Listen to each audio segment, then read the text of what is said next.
Chapter 941. Yu Qianqiu was not in the mood to care about what they thought. He circled around the vest and looked at it, touching it. The reason why he had agreed to meet the Ape King was because he had heard from her that the Ape King was good at forging things. That was why he had come. There was no other reason. He now had the intention to create a batch of excellent weapons and equipment for the Utopia army under him. With Chen Feng's refining skills, he could no longer keep up with everyone's improvement speed. Actually, this was not the most important thing. He would never look down on his brothers for having low standards. If their standards were low, he could think of ways to get resources to help them improve. However, Chen Feng had already deteriorated. He was a completely different person from the Chen Feng, who looked at life with a smile. He had been ruined by that seemingly pure and cute woman who was now hateful. He had discovered a few times that Xiao Wanqing was stirring up trouble, and even sowing discord in front of Chu Ping. He almost could not help but kill her. The entire Utopia was under his control. If he really wanted to pay attention, nothing would be able to hide from him. However, he tolerated it for Chen Feng's sake. After all, Chen Feng was his first brother. If he did not take the final step, he was still a person of flesh and blood. He could not do that. Secondly, he was the one who had made the union between the two of them back then. If there was a mistake, he would also bear a lot of responsibility. He could not ruin Chen Feng's life and then kill him just because he did not like him. He could only hope that some people would behave themselves and give them enough time to consider themselves. They would not drift apart. Even if they could not get along in the end, it would be fine if they went their separate ways. Some things were not good to be ruthless. That would hurt both sides. There was another important reason. He also wanted to make use of Xiao Wanqing to see if Chu Ping could pass the test. Cultivation was endless. Apart from feelings, everyone was going to spend the rest of their lives together. If she did not act like a mistress, she would only cause trouble in the backyard. How could she have the right to be a mistress? Therefore, he had been watching coldly from the side and allowed things to develop. Yu Qianqiu had come to see how the Ape King's craftsmanship was, and if he was satisfied. In the end, he discovered that the level of refinement was indeed not that great. But to be able to make such a thin vest so heavy, it would be unreasonable to say that he did not have some skill. He turned around and asked, "Brother Ape, how's the defense of your armor? If an ordinary person wants to break this armor of mine, it's no different from a fool's dream." An early-stage immortal emperor expert, White Rhinoceros King once struck this armor with all his strength, but it only left a slight dent on it. The purple Ape bamboo King's was complacent faint, voice the stopped cold abruptly. fragrance lingered. He saw that terrifying terrifying purple energy light was appeared dense, on Yu like a Qianqiu's paradise palm on again. earth. He The hurriedly purple stopped bamboo Ape King. forest was still the Wait, purple you bamboo are not an forest. ordinary person. But he didn't know When how Yu the people Qianqiu here were heard that doing. even an He had been early-stage busy immortal all this emperor time expert and could hadn't only been here leave a for a small long dent time. on it. He then He couldn't flashed help towards but the want to use direction his of the purple bamboo fire to laying test blessed it out. land. However, Just as he got the Ape closer, King wasn't he willing heard to. two familiar He smiled voices and talking. said, "Don't And Yu worry, Qianqiu I'm just immediately trying. stopped. I won't With destroy his your current treasure. cultivation, Don't." If he wanted the to Ape hide King and not snatched be the armor discovered, back and quickly no one wore would it. be able to discover Then he him. pointed to the In the corpse courtyard of of the the huge bamboo spider laying at the side blessed and land, said, "There's "Zee no need leaned to against try. an old bamboo This armor pole of mine that is made supported from the the bamboo shells of over archway at the entrance 5,000 of the mature courtyard. temple rainbow She spiders." lazily looked at If you can Hibiscus, break who its was shells sitting so cross-legged easily, on the stone my armor will platform and probably asked, not be able to withstand "Hibiscus, it. Does over that big liar not 5,000 want you mature anymore? temple rainbow Why spider hasn't he come shells to were see you used for to so forge long?" such a small thing?" Hibiscus's Yu face was Qianqiu in said in disbelief, and she smiled "No with wonder certainty. it was so heavy. He won't. Then, Are you he so pointed sure? to the boots on the Zee's Ape King's spirit was feet and lifted, said, and she "If I'm quickly not walked to wrong, the stone this should be platform. the same material as She the squeezed her butt armor you onto are it wearing and asked with Is bright it eyes. included in the 5,000? When my master came back I used last over time, 3,000 of he these said boots. that the big liar is The not Ape a King good person. explained. Do you Don't think that be he would fooled like by a the more large beautiful number of woman boots I outside? used. Hearing They were this, all Yu refined by Qianqiu me smiled countless bitterly. times That before I old got rid handsome of the brother knows you, impurities was and probably extracted still the angry essence. about what I happened used last the shell time. essence of the He shook temple his rainbow head spiders and to looked at forge them. Hibiscus to see how Armor she would essence. answer. Yu However, Qianqiu muttered, once he heard it, guessing that he it was the immediately essence of moved the to temple amass. rainbow spider's "I don't know." carapace. Hibiscus He rolled his smiled eyes with and said, satisfaction. "I won't He hide it told from me to Brother wait Ape. for him in the I have a southern friend sea who is purple an bamboo expert in this forest, path, so I'll wait and for is him also here. in the ruins of I'll do God. whatever he asks If Brother me to do, Ape doesn't mind, and wherever he I can asks me invite to him go, over. I'll go." You two might That as well expression spar on and this tone. path. It was as He if to be believed able that to since he quietly was wait someone for who her was man to obsessed come with this back was path, the happiest he thing in would the world. definitely have an Even if unusual he really fanaticism abandoned her, towards it. What a It should silly be of girl. some use if he Ze catered sat to on the his stone liking. platform. Sure enough, And her legs as under soon her as the purple ape king skirt heard swung that back there and was someone forth. who was She proficient pouted in this and said, path in the ruins "You'll of go God, wherever he asks his you to eyes go?" lit up and he That laughed big liar heartily. loves money the most. You, brother, be careful you. that he'll I trick wonder you if and your sell friend you is off far one from day. here. Then If he it's must be convenient, doing that for my why don't you sake. come over and have a Hibiscus chat? tilted her head. It's good for and said everyone after to learn thinking from for each a other. while. She As couldn't think of expected, any reason their for relationship Yuchincho to became harm much her. closer. Zee's eyes And they were widened already immediately. calling each other She brother. was tongue-tied and said, Not far, not "He far. sold you out for your Brother own good. Ape, please wait a It moment. seems that you've really I'll been find him deceived right by away." that big liar. Yuchincho That said guy this is too cunning. and immediately He's turned rotten into to a the ray of core. light and flew Who? away. For safety's Which be sake, he threw down a small silver ball on the way and Yuchincho disappeared. walked out from In the the depths cobblestone of the path purple of the bamboo purple forest bamboo in the forest southern with a sea. dark face. Yuchincho Anyone who quietly heard appeared someone and looked bad-mouthing around. him, as soon as they arrived, would be unhappy. The two girls turned around at the same time. Surprise appeared on their faces at the same time, and they both got off the stone platform.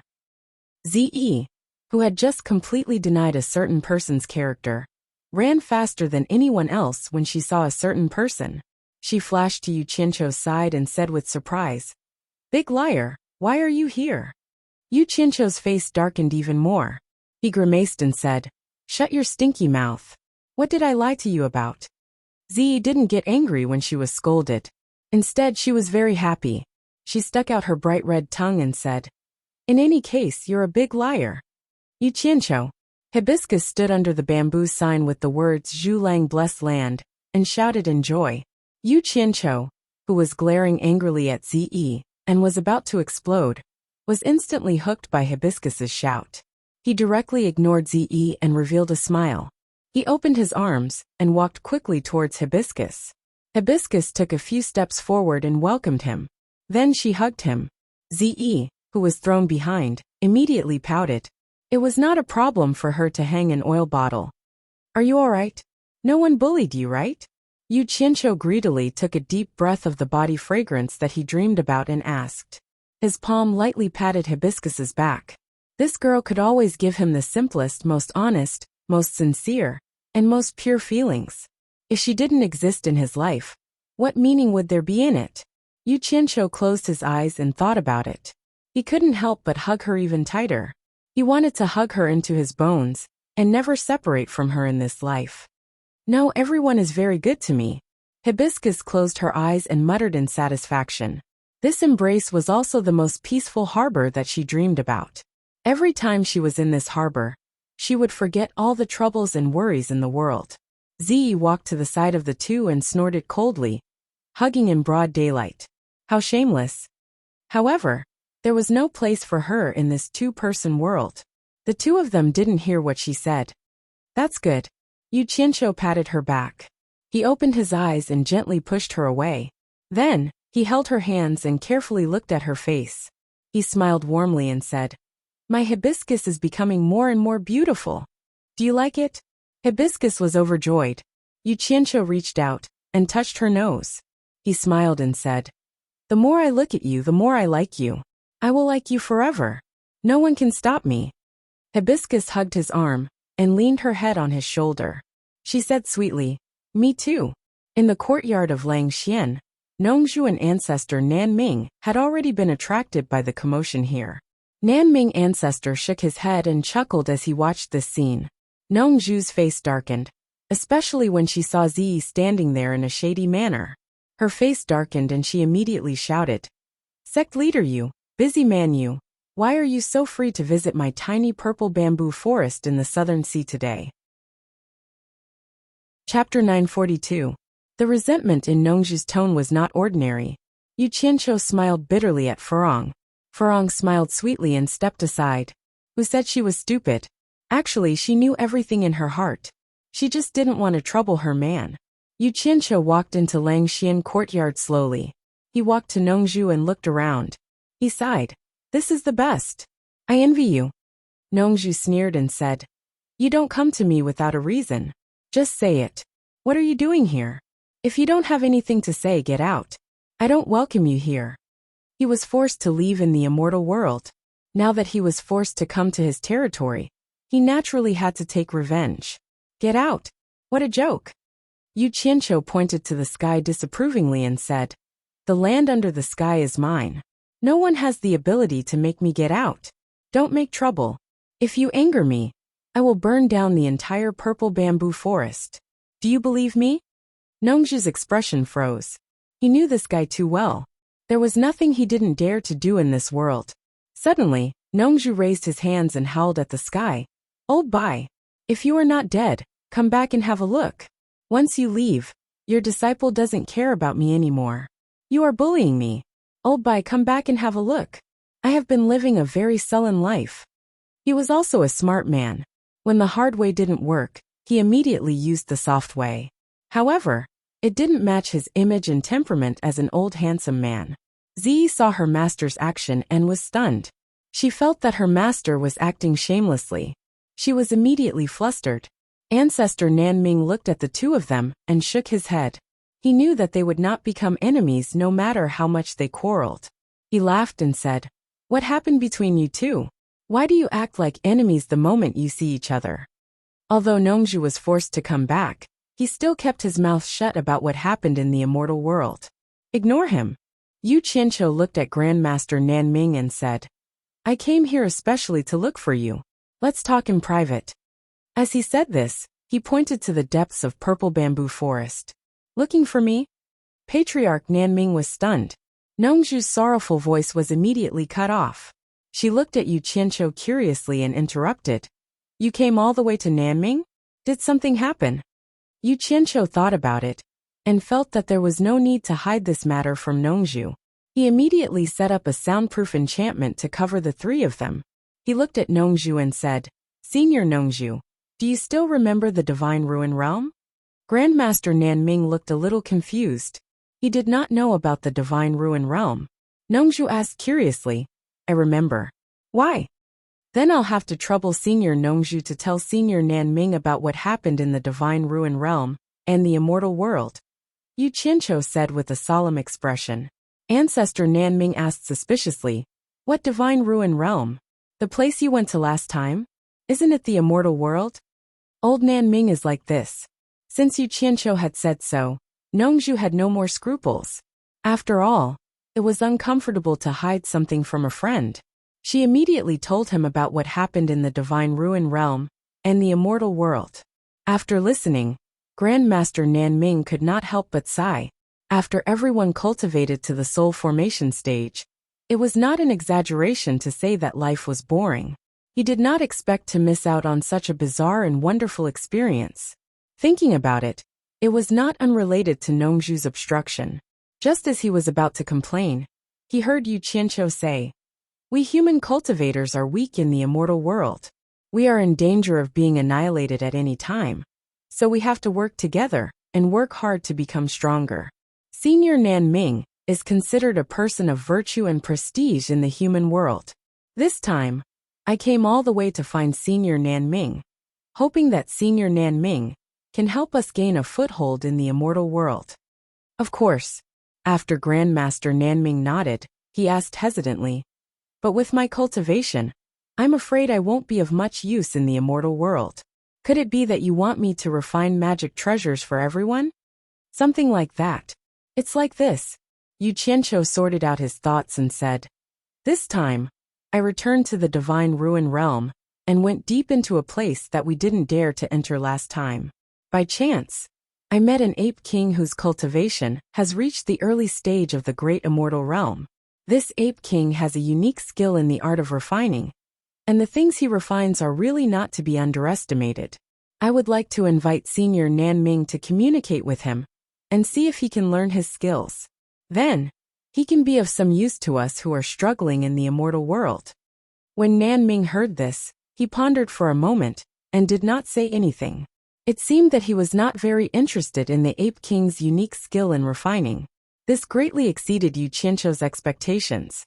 Logically speaking, people who were obsessed with this path should be somewhat fanatical and should not be indifferent. Could it be that Senior Nanming is unwilling? Yu Qianqiu smiled awkwardly. If this matter was forced, it would really be a little troublesome. "It's not that I'm unwilling."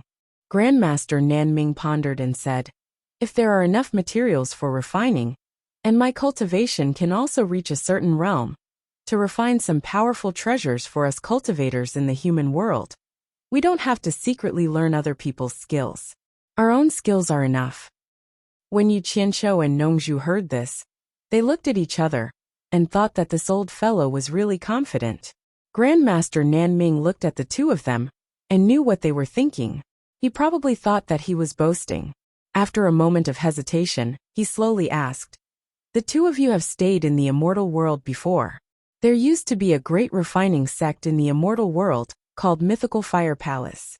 I wonder if it still exists." Mythical Fire Palace?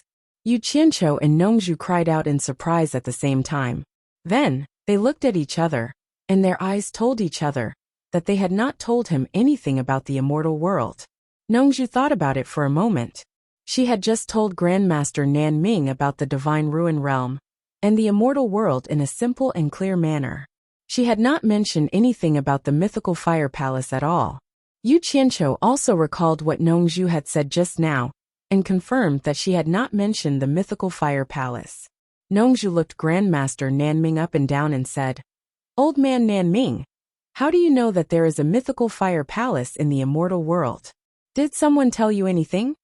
"During this period of time, I have been staying in the South Sea Purple Bamboo Forest. Even you have been hiding it from me. Naturally, no one has told me anything." Grandmaster Nanming sighed slightly and said, "In that case, the Mythical Fire Palace in the immortal world still exists." Yu Qianqiu's gaze fell on Grandmaster Nanming's red hair, red beard and red eyebrows. He rubbed his chin and nodded thoughtfully. He seemed to have thought of something, and immediately raised his elbow to nudge Nongzhu and said, "What is your impression of Hua Yunlong from the Mythical Fire Palace when you first saw him?" Nongzhu was stunned and her mouth was slightly agape. When she first saw Hua Yunlong, she had felt strange. Why did this kid look so much like Grandmaster Nanming? Those who did not know would have thought that they were father and son. After thinking about it, she could not help but cry out in surprise.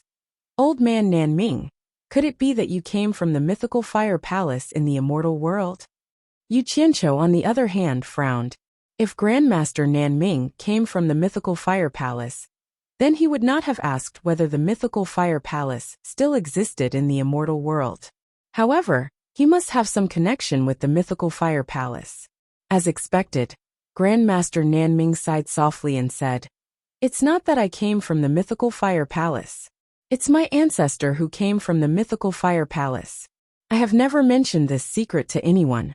Now that the path to the immortal world has been opened, there is no harm in telling the two of you. However, I beg you to help me keep it a secret." "Of course, tell us quickly." Nongzhu's eyes shone as she nodded repeatedly.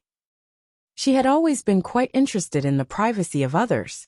However, Yu Qianqiu asked in a low voice, "Could it be that your ancestor is related to the Myriad Swords Demon Monarch, who fought a fierce battle between the immortal world and the netherworld 100,000 years ago?" "How do you know?" Grandmaster Nanming was stunned. Yu Qianqiu smiled and said, "I guessed." Actually, he knew better than anyone that if Grandmaster Nanming's ancestor came from the Mythical Fire Palace in the immortal world, then he must have come during the great battle 100,000 years ago. After that, the immortal Ascension stage was sealed, and the people of the immortal world could not come down at all. If they wanted to come to the human world through the netherworld, regardless of whether the netherworld was willing to let them or not, as long as the gate to the netherworld was opened, the Demon Ghost Region's torture master would definitely know about it. However, none of the previous torture masters had mentioned this matter, so the only possible conclusion was 100,000 years ago. "AI, you guessed correctly." Grandmaster Nanming sighed slightly and said, "The Mythical Fire Palace in the immortal world was first founded by two people. The eldest was called Hua Lai, and the second was Hua Jun. They were brothers born from the same mother. After the founding of the Mythical Fire Palace, the eldest Hua Lai was called the Grand Palace Lord, and the second Hua Jun was called the Second Palace Lord. Then, the Myriad Swords Demon Monarch appeared out of nowhere. Immortal Emperor Jin Tai and Emperor of the Underworld Bai Qi joined forces to fight, but they still could not defeat him. Hence, they each gathered people from both worlds to fight against the Myriad Swords Demon Monarch. the high-ranking sects in the immortal world, all received an order from the immortal palace.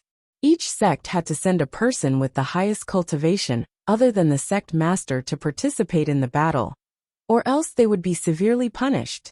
Nongju shook her head and said, I don't know what the immortal emperor was thinking. The people with the highest cultivation in the immortal world were naturally the sect masters. Wouldn't it be better to just ask them to participate in the battle? They would be more useful. I don't know about this. The ancestors' records didn't explain this, Grandmaster Nanming said. Yu Qianqiu pondered and said, the situation at that time was already very dangerous. Everyone knew how powerful the Demon Lord of Swords was. They all knew that fighting with him was no different from sending themselves to death. If the immortal emperor directly summoned the sect masters to participate in the battle, it might have the opposite effect. Don't think that the people in the immortal world are good people. They will submit to whoever's fist is harder. At that time, the Demon Lord of Swords was the most powerful.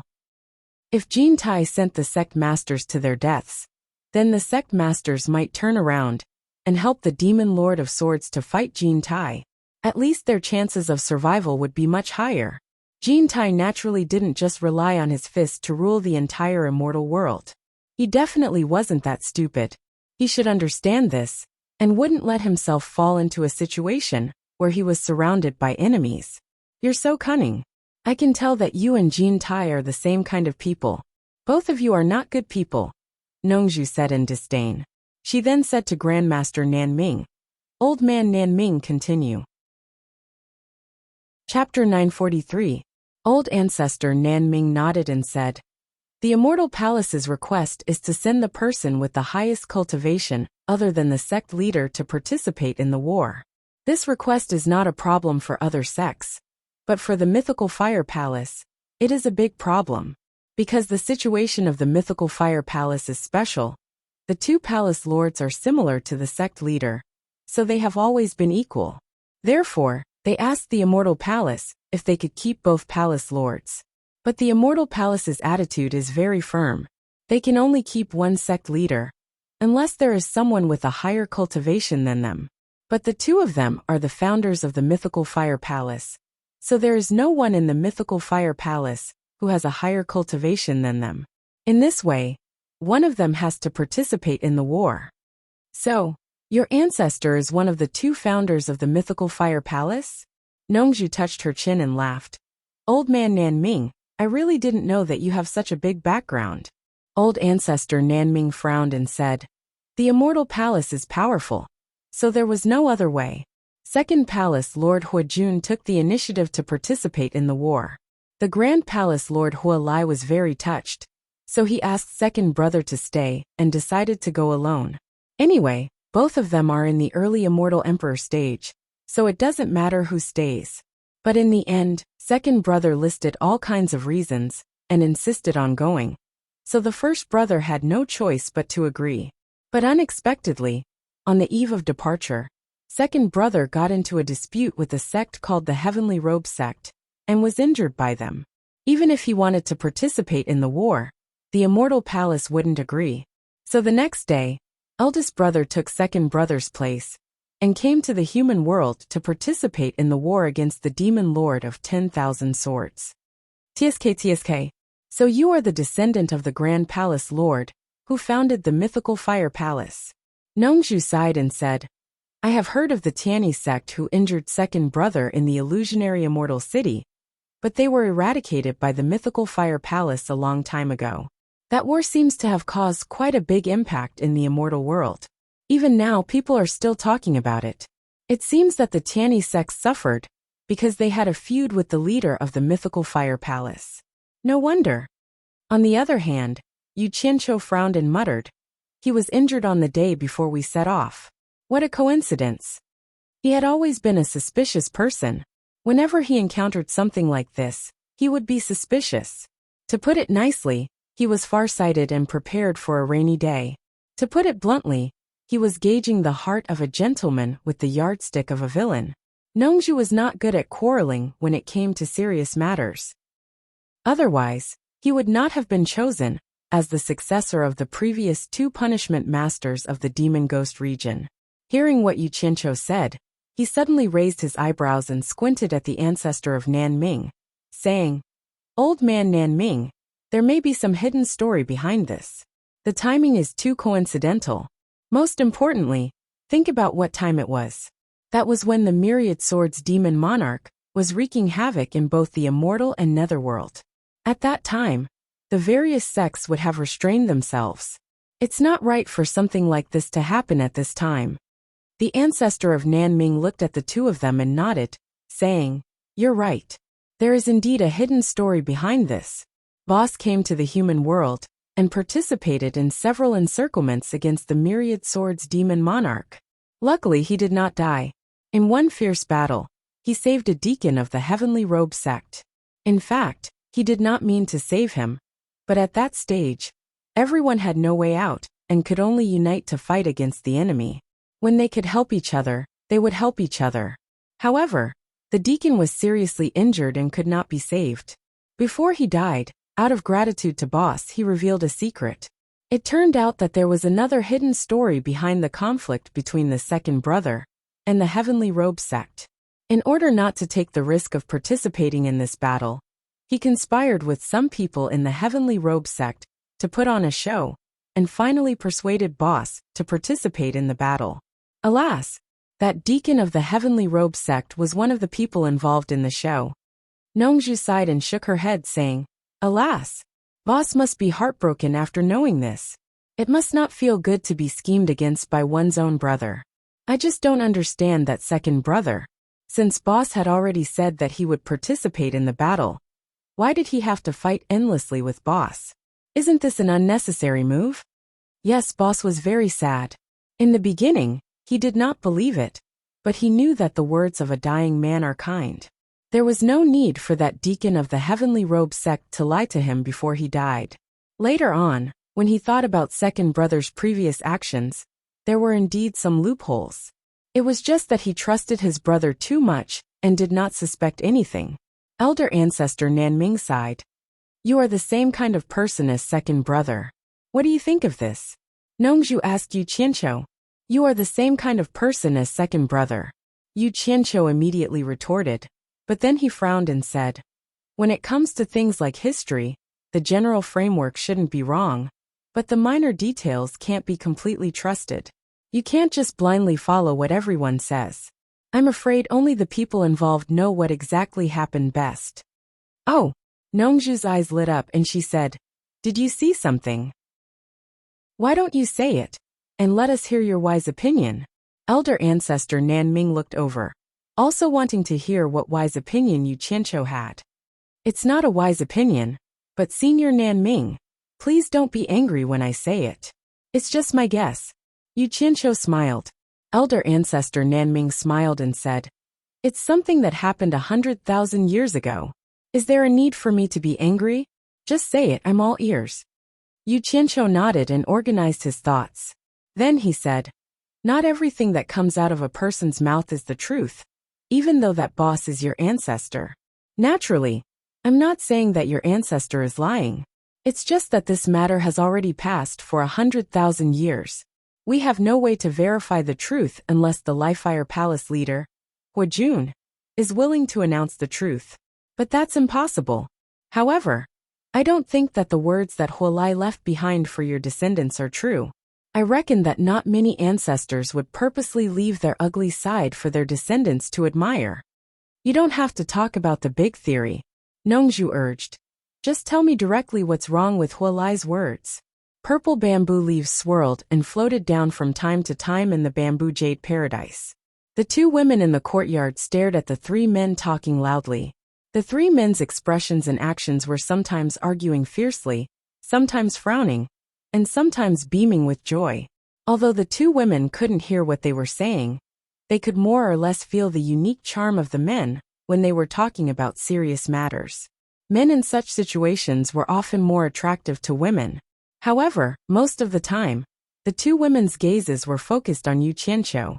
At this time, Yu Qianqiu's status and cultivation were much higher than the other two.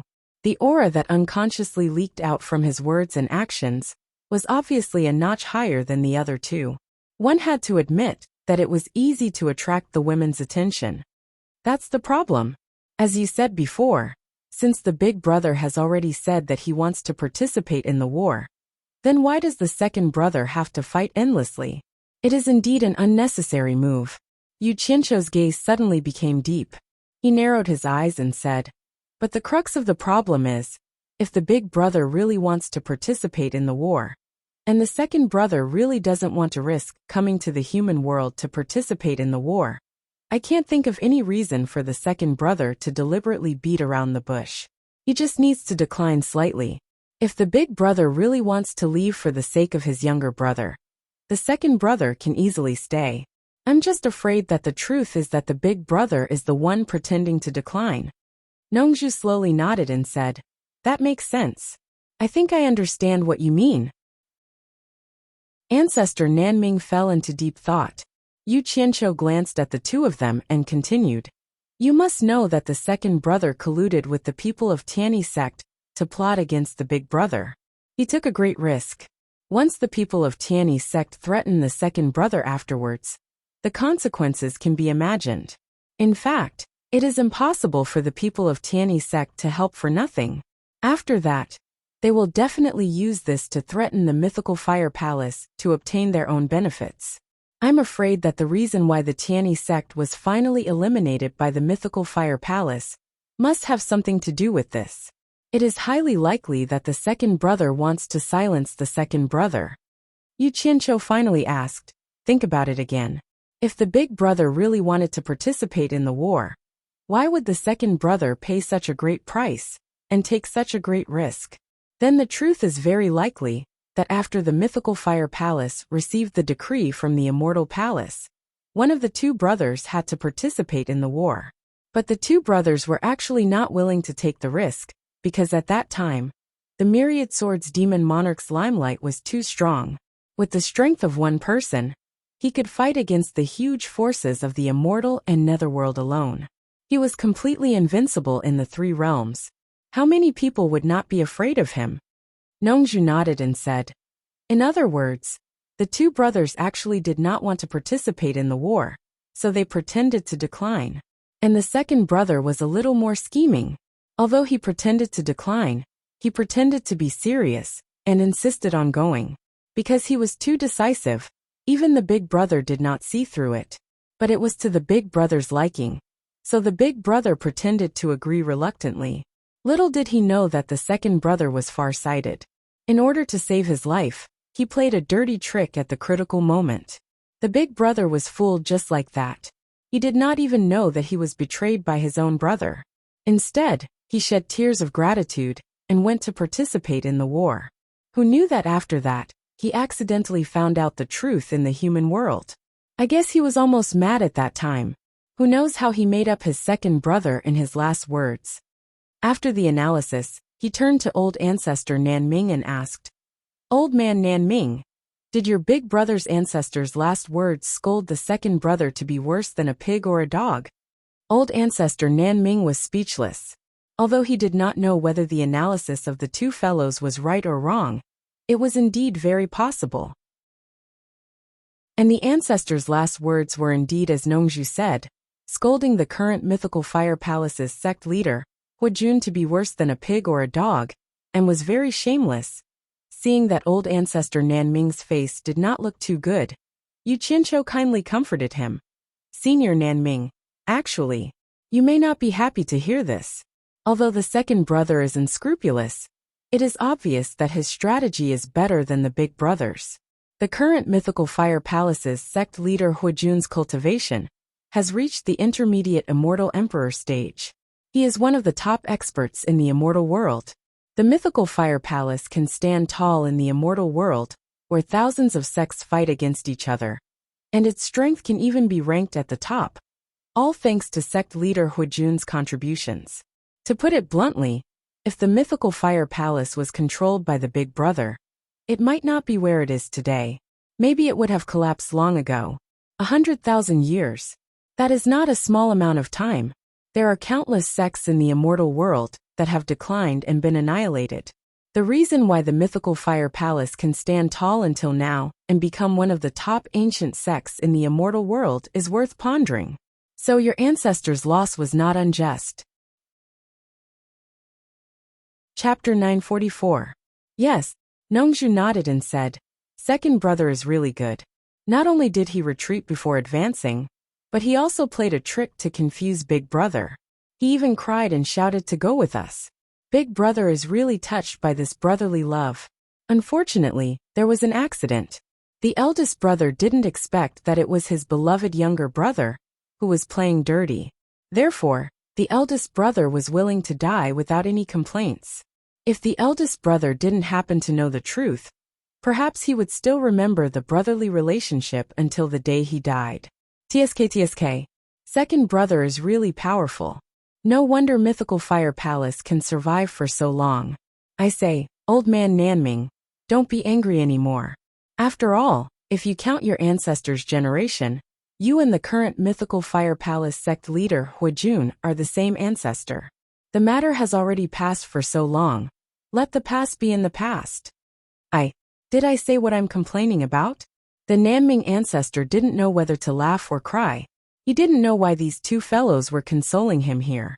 He immediately rolled his eyes and said, "I say, have the two of you already made friends with the people of the Lifefire Palace in the immortal world? If not, why are you guys speaking up for the Lifefire Palace?" Yu Qianqiu and Nongju were speechless at the same time. Ancestor Nanming hit the nail on the head. Yu Qianqiu really did become friends with the mythical fire palace, although it was a false friendship.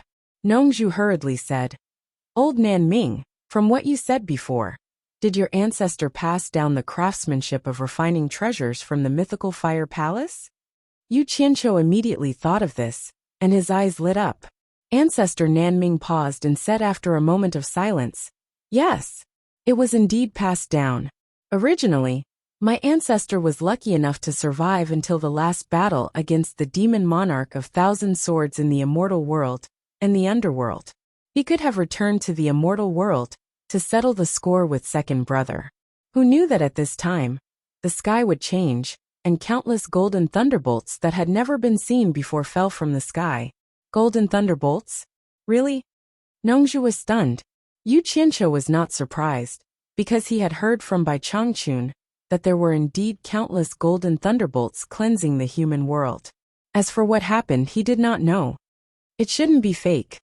Grandmaster Nanming recalled and said, "My ancestor's last words said that the power of that golden thunderbolt was very strong. It almost killed all the experts of the immortal realm and the netherworld who were wandering in the mortal world. Even the emperor of the immortal realm and the emperor of the underworld couldn't escape. Luckily, the cultivation of those two was indeed strong. However, it still scared the two supreme martial artists of the immortal realm and the netherworld so much that they fled in panic. My ancestor was lucky. Although he wasn't directly struck by the golden thunderbolt, he was still implicated by the aftershock. He was an early-stage immortal emperor expert, and he became immortal."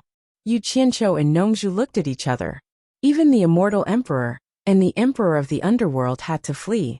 Therefore, the power of the golden thunderbolt was unimaginably terrifying. Nongju asked in confusion. No matter what, he was an early-stage immortal emperor expert. Even if his cultivation was destroyed, he shouldn't have degenerated into a mortal with the strength of his body. Grandmaster Nanming shook his head and said, "I don't know why my ancestor was beaten into a mortal. In the end, we can only blame it on the wrath of heaven." Yu Qianqiu was thoughtful when he heard this. He used thunder and lightning to forge his immortal body. Maybe the golden thunderbolt could really beat an immortal cultivator into a mortal. Not only was he beaten into a mortal, but his dantian was also destroyed. Grandmaster Nanming sighed and said, "In this way, the possibility of my ancestor returning to the immortal realm was completely cut off. Think about it. How long can a person live after becoming immortal? The limit of his lifespan became the biggest problem. My ancestor felt that death was approaching step by step, but he was still unwilling. He married a wife and had children in the mortal world. Before he died, he left a will for his descendants, hoping that one of them would return to the immortal realm to help him take revenge and regain the power of the mythical fire palace. However, his descendants were only mediocre mortals. They didn't have the aptitude to cultivate. Fortunately, after experiencing all kinds of calamities for 100,000 years, the inheritance didn't break until I was born. Sigh. However, the path of immortal ascension is long and difficult. Moreover, there's no need for me, a descendant, to continue the hatred from 100,000 years ago. Yu Qianqiu and Nongzhu sighed. They didn't expect a dignified early-stage immortal emperor expert to end up like this. They couldn't help but sigh at how unfortunate his fate was. Since Grandmaster Nan Ming has the refining skills of the mythical fire palace, it seems that there's no need to go to the god ruin realm to steal the craftsmanship of the Ape King. Nongzhu glanced at Yu Qianqiu and said, "Maybe I'm ignorant." Yu Qianqiu pondered for a moment and said, "But I think the craftsmanship of the Ape King is indeed extraordinary. Senior Nan Ming, why don't you take a trip with me? If it's really not worth mentioning, we'll come back." "All right, I'll go with you to take a look." Grandmaster Nan Ming's tone was filled with pride. Yu Qianqiu immediately smiled and removed the soundproof enchantment. He walked straight to Furong, who was looking forward to seeing him. He held Furong's hand and said, "I'm leaving again." Furong just nodded and said, "I'll wait for you to come back. I'll come and pick you up as soon as possible." Yu Qianqiu looked around after letting go of her hand. There was a hint of doubt in his expression. Furong smiled and said, "Sister Yen and the others are cultivating in seclusion in the backyard. They're preparing to help you in the future. Let's go and see them." Yu Qianqiu immediately released his divine sense to scan the backyard. He saw that Yin Yu and the Enchantress of 100 Charms were sitting cross-legged in a row of quiet bamboo houses in the backyard, concentrating on cultivating. Seeing that the two of them were fine, he shook his head and said, "I won't disturb them for now." Furong obediently agreed. Yu Qianqiu then took out a flying shuttle and flew into the sky. He turned and raised his hand to Grandmaster Nan Ming and said, "Senior Nan Ming, follow me to the East Holy Land first." Grandmaster Nan Ming nodded and leaped onto the flying shuttle. Speaking of the East Holy Land, Nongzhu seemed to have thought of something. She asked in a flash, "Why are you gathering all the cultivators who know how to refine pills to the East Holy Land? You'll know in the future." Yu Qianqiu cupped his hands and bid farewell. Ze, who had been ignored for a long time, suddenly shouted, "Big liar, where are you going? Take me to play with you. Play with me on the bed. Are you coming?" Yu Qianqiu rolled his eyes and ignored her. He teleported onto the flying shuttle and drove it away like a stream of light. Ze was so angry that she stomped her feet and cursed him for being a big liar. Nongzhu stared at Ze in a daze. She had 1,000 thoughts in her mind, but she didn't know what to say. She only felt bitterness in her mouth, and her whole body was filled with powerlessness.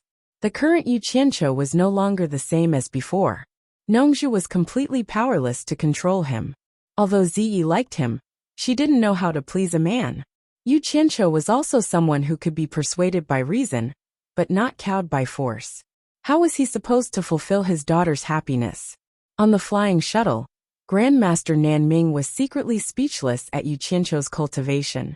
He felt that the speed at which Yu Qianqiu drove the flying shuttle seemed to be faster than a cultivator at the last stage of the soul formation realm. It was no wonder that he wanted to use the flying shuttle to carry him. Little did he know that if it wasn't for the fact that Yu Qianqiu didn't want to expose his ability to teleport between realms to too many people, he would have brought him to the Divine Ruin realm long ago. There was no need for him to come to the Eastern Holy Land. This was the first time Grandmaster Nan Ming visited the underground palace left behind by the cultivators of the Netherworld. After learning that it was a teleportation formation, he didn't even have time to look at it in detail before the scene in front of him changed. He was in a dark and dense forest that covered the sky, stepping on the thick rotten leaves. Grandmaster Nan Ming looked around at the unknown ancient trees around him and asked in shock, "This is the Divine Ruin realm?" "Yes, follow me," Yu Qianqiu called out and dashed out of the forest. Grandmaster Nan Ming followed. Yu Qianqiu waved his arm and pointed at the maroon mountain in the distance that was emitting black smoke. That is the great flaming mountain where the Ape King lives. It is indeed a good place to refine things, Grandmaster Nanming judged with the eyes of an expert. After Yu Qianqiu told him some things to take note of and avoid, the two of them dashed forward together. In a short while, they arrived in front of the cave at the mountainside of the Great Flaming Mountain. When someone barged in, the great strength fire apes in the various caves on the mountain immediately roared and roared. When they saw that it was Yu Qianqiu, they quieted down. It was Grandmaster Nanming's first time seeing the great strength fire apes, so he naturally couldn't help but take a few more glances. Yu Qianqiu was just about to call out to the Ape King when it was alarmed by the commotion outside the cave. Haha, Brother Yu is finally here, the Ape King said with a laugh. When it saw Grandmaster Nanming, it guessed that he should be the person that Yu Qianqiu mentioned. It couldn't help but size him up carefully when it realized that he only had the cultivation of middle-stage deity transformation. It couldn't help but look a little doubtful. It wondered if this person was really an expert in this field. After Yu Qianqiu introduced the two of them, Grandmaster Nanming felt a little apprehensive. After all, it was his first time seeing a great immortal realm cultivator. His gaze lingered on the metal vest on the Ape King's body. It was probably the one that Yu Qianqiu mentioned. The Ape King then waved its hand toward the cave and said, "Please come in. Let me see Mr. Nanming's refining skills." Hee. Yu Qianqiu smiled and said politely, "We are guests, so how can we usurp the host's position? Brother Ape, you should let us see your superb skills first." He had made up his mind. If Grandmaster Nanming liked the Ape King's skills, then he would talk about it. If not, then he would not waste time and send Grandmaster Nanming back as soon as possible. All right. The Ape King waved its hand straightforwardly. "Please come in." It led the two of them into the cave. The cave was spacious enough to accommodate 7 to 8 people walking side by side at the same time. Waves of heat surged out from the inside. After walking for a short distance, there was a stone staircase that slowly led downwards. The three of them quickly arrived at the belly of the empty mountain that was emitting red light. There were many giant strength fire apes moving about inside. Looking up, the great flaming mountain was hollow. It was like looking at the sky from the bottom of a well. They could see the blue sky and white clouds above. The Ape King looked at the two of them, who were looking around. Suddenly, it let out a roar that reverberated in the empty mountain. Immediately, as if it had issued a command, many running footsteps could be heard from the small caves around them. 2 giant strength fire apes carried the big spider's corpse out. Chapter 945. Hee. The caverns of all sizes around the empty mountainside were suddenly filled with uniform chants that sounded like the pulling of a rope. Then the sound of drums rose and fell continuously. On the rocky ground in the center of the mountainside that was emitting red light, countless red flames shot out from the cracks of the rocks, as if something was blowing them out from the ground. As the flames rose higher and higher, the red flames gradually turned from red to green and white like a sharp glint. Yu Qianqiu and Ancestor Nanming were both curious. They released their divine senses to investigate the surrounding caverns of all sizes. They saw that below those caverns, there were large iron boxes embedded in the stone walls. The airflow was rushing, and a group of giant strength fire apes were pushing and pulling a huge piston rod in front of the iron box. It was actually a bellow. There was naturally more than one bellow like this. There was one bellow in all the caverns of all sizes. Yu Qianqiu and Ancestor Nanming looked at each other. The former immediately transmitted his voice to the latter. "Do you guys also do this when you forge?" The latter paused and replied, "This is the most primitive method. Are you sure that his forging skills are really unique?"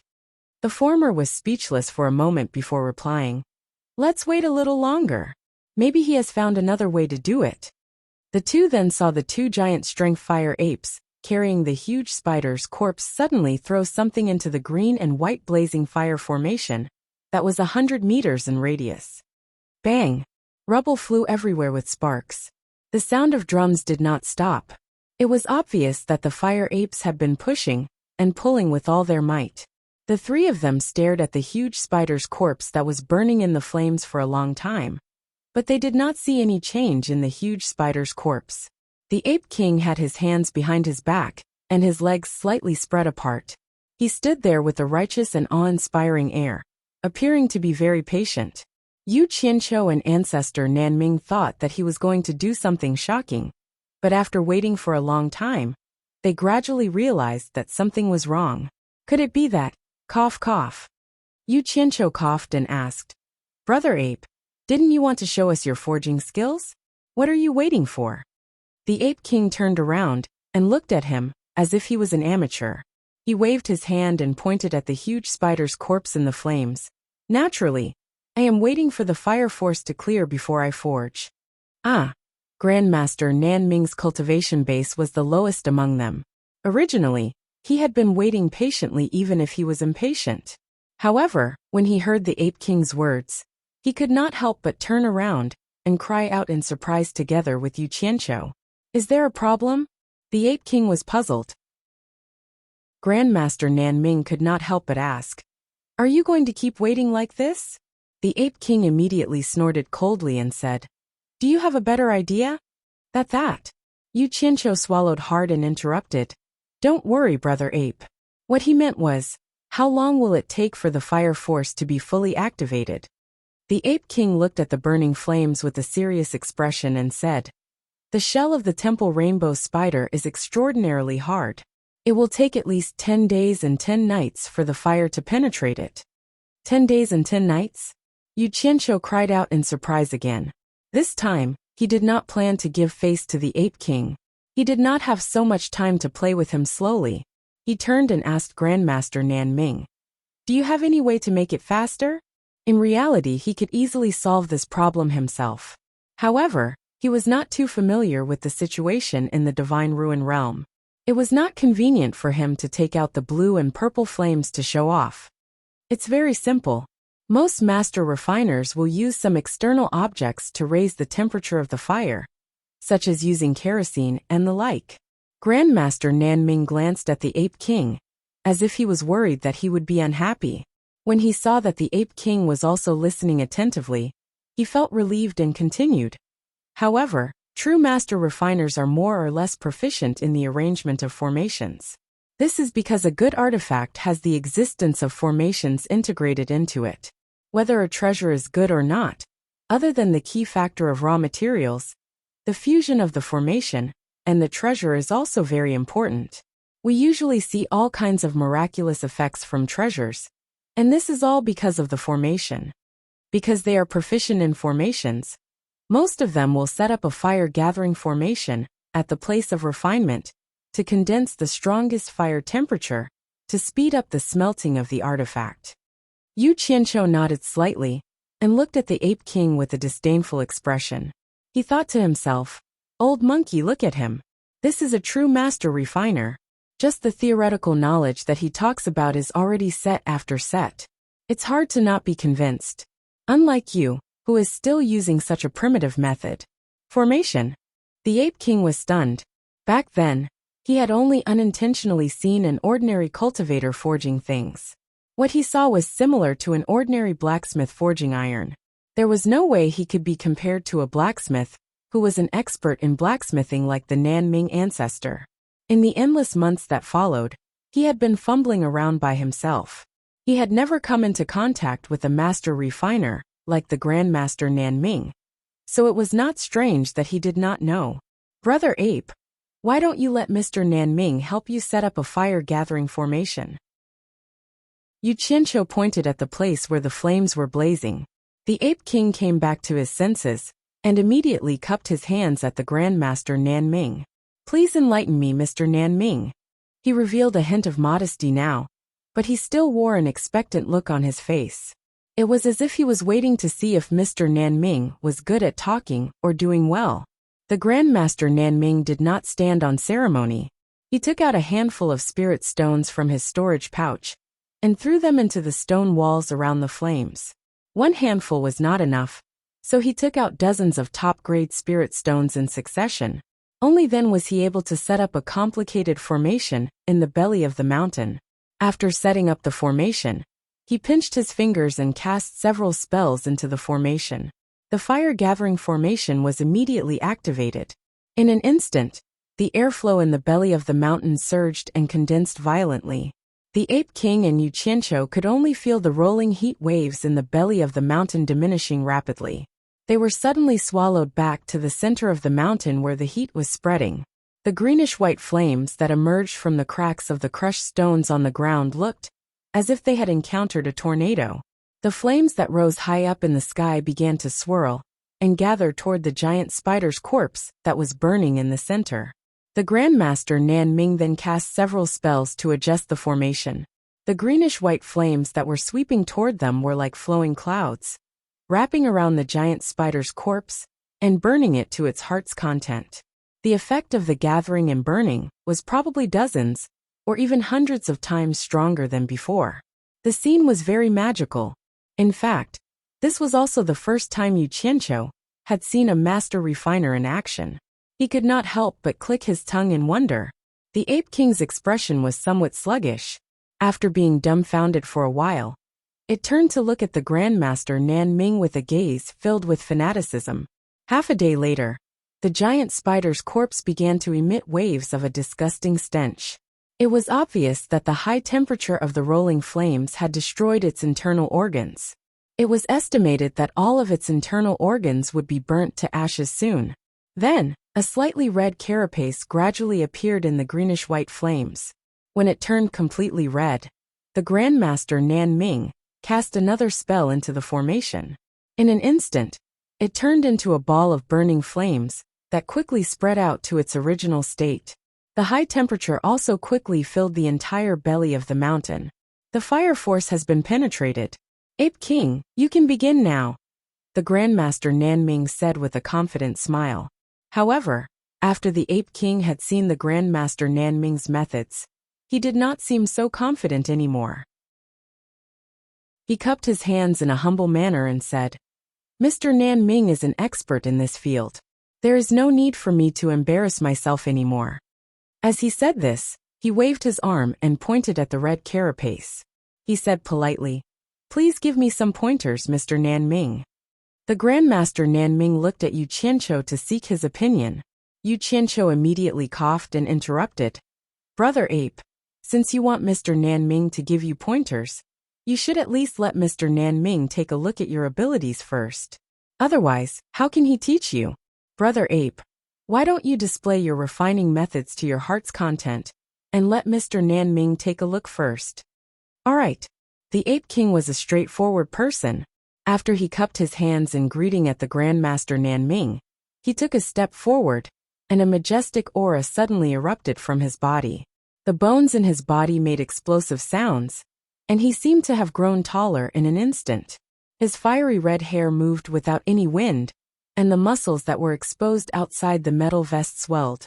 The muscles on his arms were like steel wires that were twisted together, protruding and wriggling. One look, and one could tell that he was filled with explosive power. Hi! The Ape King's right arm suddenly struck forward, and a huge shadow of an illusory palm grabbed the red carapace. After that, he twisted his body and waved his arm at an incredible speed, throwing the red carapace behind him. With a dang, it landed steadily on the dark platform behind him. Then, the Ape King suddenly spread out his arms. Wang! Red flames instantly erupted from his body and enveloped his entire body. Under the astonished gaze of the Grandmaster Nan Ming, the Ape King charged towards the red carapace like a cannonball while carrying raging flames. He took advantage of the momentum and struck out a huge shadow of his fist at lightning speed, smashing it on the red carapace. Dang! Bright sparks flew everywhere. The first punch was followed by thousands of punches. Deafening dang! Sounds that were as dense as raindrops rang violently in the belly of the mountain, and bright sparks flew everywhere. In just a few breaths' time, countless figures that carried raging flames appeared around the red and transparent carapace. Tens of thousands of fiery fists struck out like a storm, and all of them landed heavily on the bright red carapace of the spider. It couldn't be right? Yu Qianqiu and the Grandmaster Nan Ming looked at this scene in a daze. Fiery fists surrounded the red carapace hammer in front of their eyes. Never in their dreams would they have thought that the Ape King would use his fists as hammers to hammer things. What was the difference between this and forging iron? Senior Nan Ming, with your eyesight, can you tell what he's doing? Yu Qianqiu transmitted his voice to the Grandmaster Nan Ming. It should be the most primitive forging method, but I can't be sure. Let's wait and see. After the Grandmaster Nan Ming replied, his pupils suddenly shrank, and he stared at the dark platform that was enduring the forging. With the Ape King's cultivation, the countless heavy punches that he had unleashed could even cause a mountain to collapse. However, the black platform's endurance was so strong that it was unbelievable. No matter how many punches were thrown at it, it would not budge. After another half a day, the bright red carapace of the spider finally began to shrink bit by bit under the bombardment of countless heavy punches. Chapter 946. The strange thing was that after such a long time, the red color of the carapace should have gradually dimmed due to the heat dissipating. However, the spider's carapace didn't seem to be affected by the Ape King's concentrated attacks. Even after half a day had passed, it still maintained its bright red heat. Yu Qianqiu understood the reason after pondering for a while. It was probably related to the Ape King's blazing fists and the raging flames that surged out of its body. The Ape King moved quickly with flames all over its body. It was as if it was using fire to wrap around the spider's carapace to prevent it from cooling down. In addition to the violent and concentrated blazing fists, even a piece of dark steel would be scorched by it.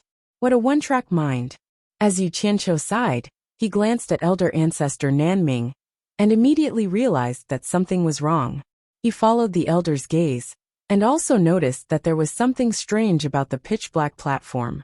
He transmitted his voice and asked, "Elder Nan Ming, is the platform that withstood the tempering a treasure?" "I can't tell what it is either, but it must be a treasure to be able to withstand such heavy attacks," elder ancestor Nan Ming said with certainty. 3 days passed by just like that. The spider's carapace had long changed beyond recognition. Its huge body that was about 10 meters long had become a 2-meter square metal block. Even so, the Ape King continued to swing its blazing fists. Not only did its momentum not weaken, the sounds became even more intense. Of course, this was related to the shrinking of its body and the shrinking of its range of movement. This way, the intensity of the attacks on the metal block became even more concentrated. When the 6th day passed, the 2-meter square metal block became less than a meter. Yu Qianqiu went from being dumbfounded to feeling numb. He couldn't help but admire the Ape King's profound cultivation. This was 6 consecutive days of intense consumption. Yu Qianqiu naturally didn't have the patience and time to stay here and slowly waste his time. Every day, he would go out to deal with his own matters and check out the surrounding terrain. However, elder ancestor Nan Ming's gaze gradually became fiery. He seemed to have understood something. He stared at the gradually shrinking metal block day after day without blinking. When Yu Qianqiu returned from his routine trip, he saw that the Ape King was still swinging its fists like rain. He cursed the Ape King in his heart for not being afraid of dying from exhaustion. After waiting for a while, he felt like he was about to doze off again. When he saw that Grandmaster Nan Ming was full of energy, he sent him a voice transmission out of boredom. "Senior Nan Ming, is there any meaning to this fellow's actions?" "Yes, of course there is." Grandmaster Nan Ming was a little excited as he transmitted his voice and exclaimed, "So that's how it is." Who would have thought that a stupid method would have its own benefits? Fortunately, he was gifted. If it was someone else, no matter how high their cultivation was, it would be difficult for them to continuously temper themselves and return to their original state. Every time he punches, some of the impurities in the metal will be expelled. If this continues, all the impurities in the metal will be expelled until it can no longer shrink. At that time, what will be left will be the essence of the metal. "I see. What are the benefits?" Yu Qianqiu asked. He pondered that if the effect was really great, his gold incantation should be able to display its usefulness in this aspect. It would be much better than the Ape King's stupid method. Grandmaster Nan Ming explained excitedly, "You must know that the purer the quality of the material, the stronger its extensibility and capacity.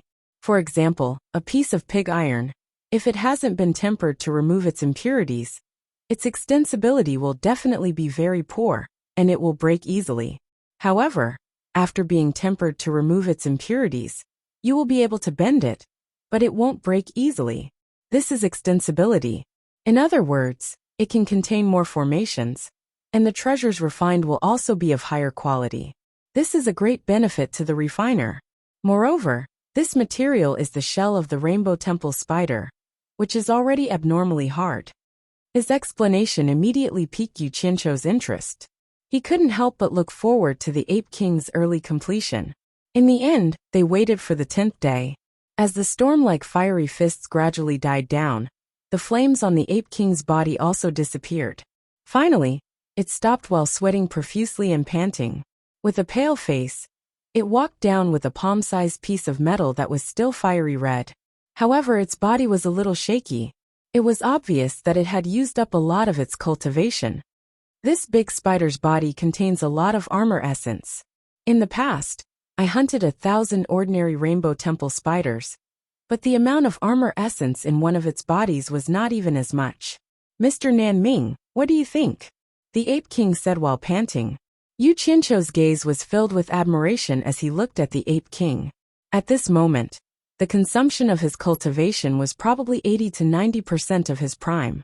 If he encountered someone with ulterior motives, it could be said to be the most dangerous moment. However, it had no distractions towards the two of them.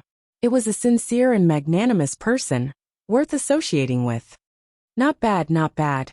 Such a good thing can be said to be perfect. It can definitely be used to refine a top-notch treasure. The Nanming Patriarch exclaimed in admiration as he held the piece of metal that was gradually cooling. However, he then said with some regret, "It's a pity that there's too little. Otherwise, I would exhaust all my abilities to display my expertise in this and see what kind of good treasure I can refine. There's more here." The Ape King shouted hurriedly. Then, it eagerly took off the vest and boots on its feet and offered them with both hands. "As long as Mr. is willing to teach me how to refine treasures, I am willing to give all of these to you." Ah! The Nanming Patriarch was stunned. He took the items in the Ape King's hands and compared them. Only then did he realize that they were made of the same material as the piece of metal. In his excitement, he glanced at Yu Qianqiu. He seemed to be a little hesitant. Yu Qianqiu chuckled and said, "Brother Ape, the art of refining treasures is Mr. Nanming's specialty. He usually won't teach it to outsiders. If you acknowledge him as your master, then it'll be a different story." As he spoke, he even gave the Ape King a look. The Ape King was stunned, but he immediately reacted. He knelt down at the Nanming Patriarch and bowed. Disciple Yuan Hong pays respect to master. The Nanming Patriarch's expression froze. He transmitted his voice to Yu Qianqiu. "This is too childish. His cultivation base is much higher than mine. How can I be his master? You're being pedantic. There's no seniority in learning. The one who's accomplished comes first. Besides, he's not asking you to teach him cultivation. He's learning your skills in refining treasures. In this aspect, you're good enough to be his master." Yu Qianqiu transmitted his voice. "Besides, there's only benefits to you if you can take in a disciple with such a high cultivation base. At the same time, it'll also be beneficial to my future arrangements. Just take it as giving me face, and take him in. As for how much you should teach him, it's up to you. No one can force you to do this, right?" He had his own plans. He had brought the army of Utopia to the Divine Ruin Realm for two reasons. Firstly, he was prepared to use the ferocious beasts in the Divine Ruin Realm to train them. Secondly, he wanted the army to use the training opportunity to collect the inner cores of the ferocious beasts, so as to help Baisuzhen master the 10,000 Demon Heart Sutra as soon as possible. However, this area was the Ape King's territory. It would be beneficial for the army of Utopia to have a good relationship with the Ape King. It would be even better if they could take care of him. Just as he was pondering how he could forge a good relationship with the Ape King, the Nanming Patriarch's appearance solved the problem. The Nanming Patriarch pondered for a while before freeing one of his hands to help the kneeling Ape King up. Since that's the case, I'll take you in. Get up. Thank you, master. The Ape King cupped his hands in excitement and stood up. He could not suppress the agitation on his face. Yu Qianqiu looked at him and shook his head with a bitter smile. He felt envious and speechless toward this kind of person who was obsessed with something simple and pure. Then, he stretched out his hand and took the Ape King's smelly boots from the Nanming Patriarch's hands. He then took out the big spider's jaws. He held one item in each hand and closed his eyes to sense them carefully. The Nanming Patriarch and the Ape King looked at him in confusion. They did not know what he was going to do. I see. I understand now. After Yu Qianqiu felt the difference in the structure of the items in his hands, he opened his eyes and threw the smelly boots in his right hand back to the Nanming Patriarch. Then, he activated the Nanming art. The dust from the spider's jaws danced in the air and gradually became smaller. Soon, a small light golden metal ball appeared in his hand. The Ape King was secretly shocked. He naturally knew how hard the jaws were. They were the hardest part of a spider's body, and also the part that contained the densest amount of armor essence. However, he did not expect that they would be turned into ashes in the blink of an eye in Yu Qianqiu's hands. It was too terrifying. He did not know how high this person's cultivation was.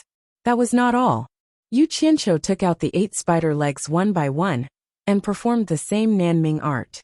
In a short while, a total of 9 metal balls appeared in his hands. Yu Qianqiu held them in one palm and extended them in front of the Nanming Patriarch and the Ape King. He asked with a smile, "Master and disciple, take a look. Is this the same thing that Ape Yuan Hong refined?" The master and disciple picked up a metal ball suspiciously and examined it. After looking at it, both of them were shocked. The Ape King's face became even paler. He had used his proudest and most capable ability to refine something that he had spent many days to refine. But in the hands of this person, he could do it in just a snap of his fingers. The difference was too big. The Nanming Patriarch was flabbergasted. "How did you do it?" Yu Qianqiu did not think much of it and stuffed the 9 metal balls into the Nanming Patriarch's arms. He said with a smile, "I'll give this to you. Even though it's a little lacking, it shouldn't be a problem to refine this little guy, right? Do me a favor. When you're free, help me refine a good treasure." As he said this, he pointed at the dark platform and asked the Ape King, "Yuan Hong, what is this? Why does it feel even harder than the Temple Rainbow Spider's armor essence?" The Nanming Patriarch looked over. This was actually a question he wanted to ask as well. The Ape King shook his head. "It is indeed harder than the Temple Rainbow Spider's armor essence, but I don't know what it is. Its original form is a huge meteorite that flew from the heavens and landed nearby. I saw that it contained quite a lot of metal, so I broke the meteorite apart and brought it back in batches to be smelted. I used the same refining method as before and used 50,000 years on and off. In the end, it ended up like this." Chapter 947. Yu Qianqiu walked to the black platform that was 3 to 4 meters thick, 100 meters long, and 40 to 50 meters wide to take a look. He could not help but sigh inwardly. This old monkey was really persistent. He had actually spent almost 50,000 years to refine this huge metal plate. It really left him speechless. He then turned his head back and asked curiously, "Yuan Hong, since it's harder than the Rainbow Temple Spider's armor essence, why don't you use it to refine the armor you're wearing?" "I'm really ashamed." The Ape King cupped his hands at the Nanming Patriarch and explained, "It's not that I don't want to. It's because this thing is too hard. My clumsy method of forging a huge piece of metal is still passable, but it's too difficult to forge it into a well-connected armor. It's so difficult that I had no choice but to give up. It just so happens that the thing I'm forging lacks a sturdy base, so I made do with it. But now that Master is here, I'm sure Master will have a way to solve this." He then pointed at the crushed stones that were emitting the red light of the earth fire on the ground at the center of the mountain, and said, "These crushed stones are the remains of that meteorite from beyond the heavens. There's still some metal in them, but it's precisely because I have no use for them after refining them that I might as well fill the earth fire and use them as scattered anvils when refining things." Yu Qianqiu nodded slightly when he heard that. He stroked his chin and looked at the huge metal plate under his feet. His eyes lit up slightly as he asked, Mr. Nanming, I'm sure the treasure refined from this thing won't be inferior to the Rainbow Temple Spider's armor essence, right? The Nanming Patriarch walked forward and formed a strange and special complicated hand seal. He brewed a spell and cast it into the black platform. After examining it closely for a while, he said in astonishment and excitement, It's really good stuff. It's 10 times stronger than the Rainbow Temple Spider's armor essence. It's such a waste to use such a good thing as a base. Yu Qianqiu's eyes immediately lit up, and he said, Then how about we refine it into a treasure? The Ape King's eyes also lit up, but when he saw the inspection spell cast by the Nanming Patriarch, his eyes lit up as well. It's naturally good to be able to refine it into a treasure, but it's a pity. Grandmaster Nanming shook his head slightly and sighed. It's a pity that my cultivation base is a little low, so it's hard for me to add formations to it when I'm refining it. If I'm not careful, it'll be ruined. The biggest problem was that it was just as Yuan Hong had said. Casting it was truly difficult. Even if one used a special method, it would take more than 10 years to refine a single treasure. Time is secondary, the main thing is, it's just too difficult. If your cultivation is raised to the immortal stage, can you add an array formation in here when you're refining? Yu Qianqiu asked. Patriarch Nanming was stunned. He then nodded and said, If I can raise my cultivation to the celestial realm, it shouldn't be a big problem with my comprehension over the years. But how can it be so easy to raise my cultivation to the celestial realm? Yu Qianqiu waved his hand and stopped arguing about this problem. He then asked, Then if I help you cast the item you want to refine first, the time needed to refine it should be greatly reduced, right? When he said this, the Nanming Patriarch and the Ape King's eyes lit up at the same time. They both recalled his miraculous method just now. This matter was probably not a problem for him at all. The Nanming Patriarch clapped his hands and shouted, This is the biggest problem.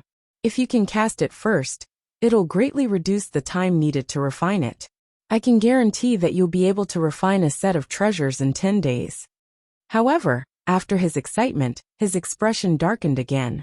He shook his head and smiled bitterly. But I'll say the ugly words first. With my current cultivation base, my control is not stable at all.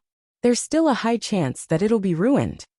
Haha, the heavens are really on my side.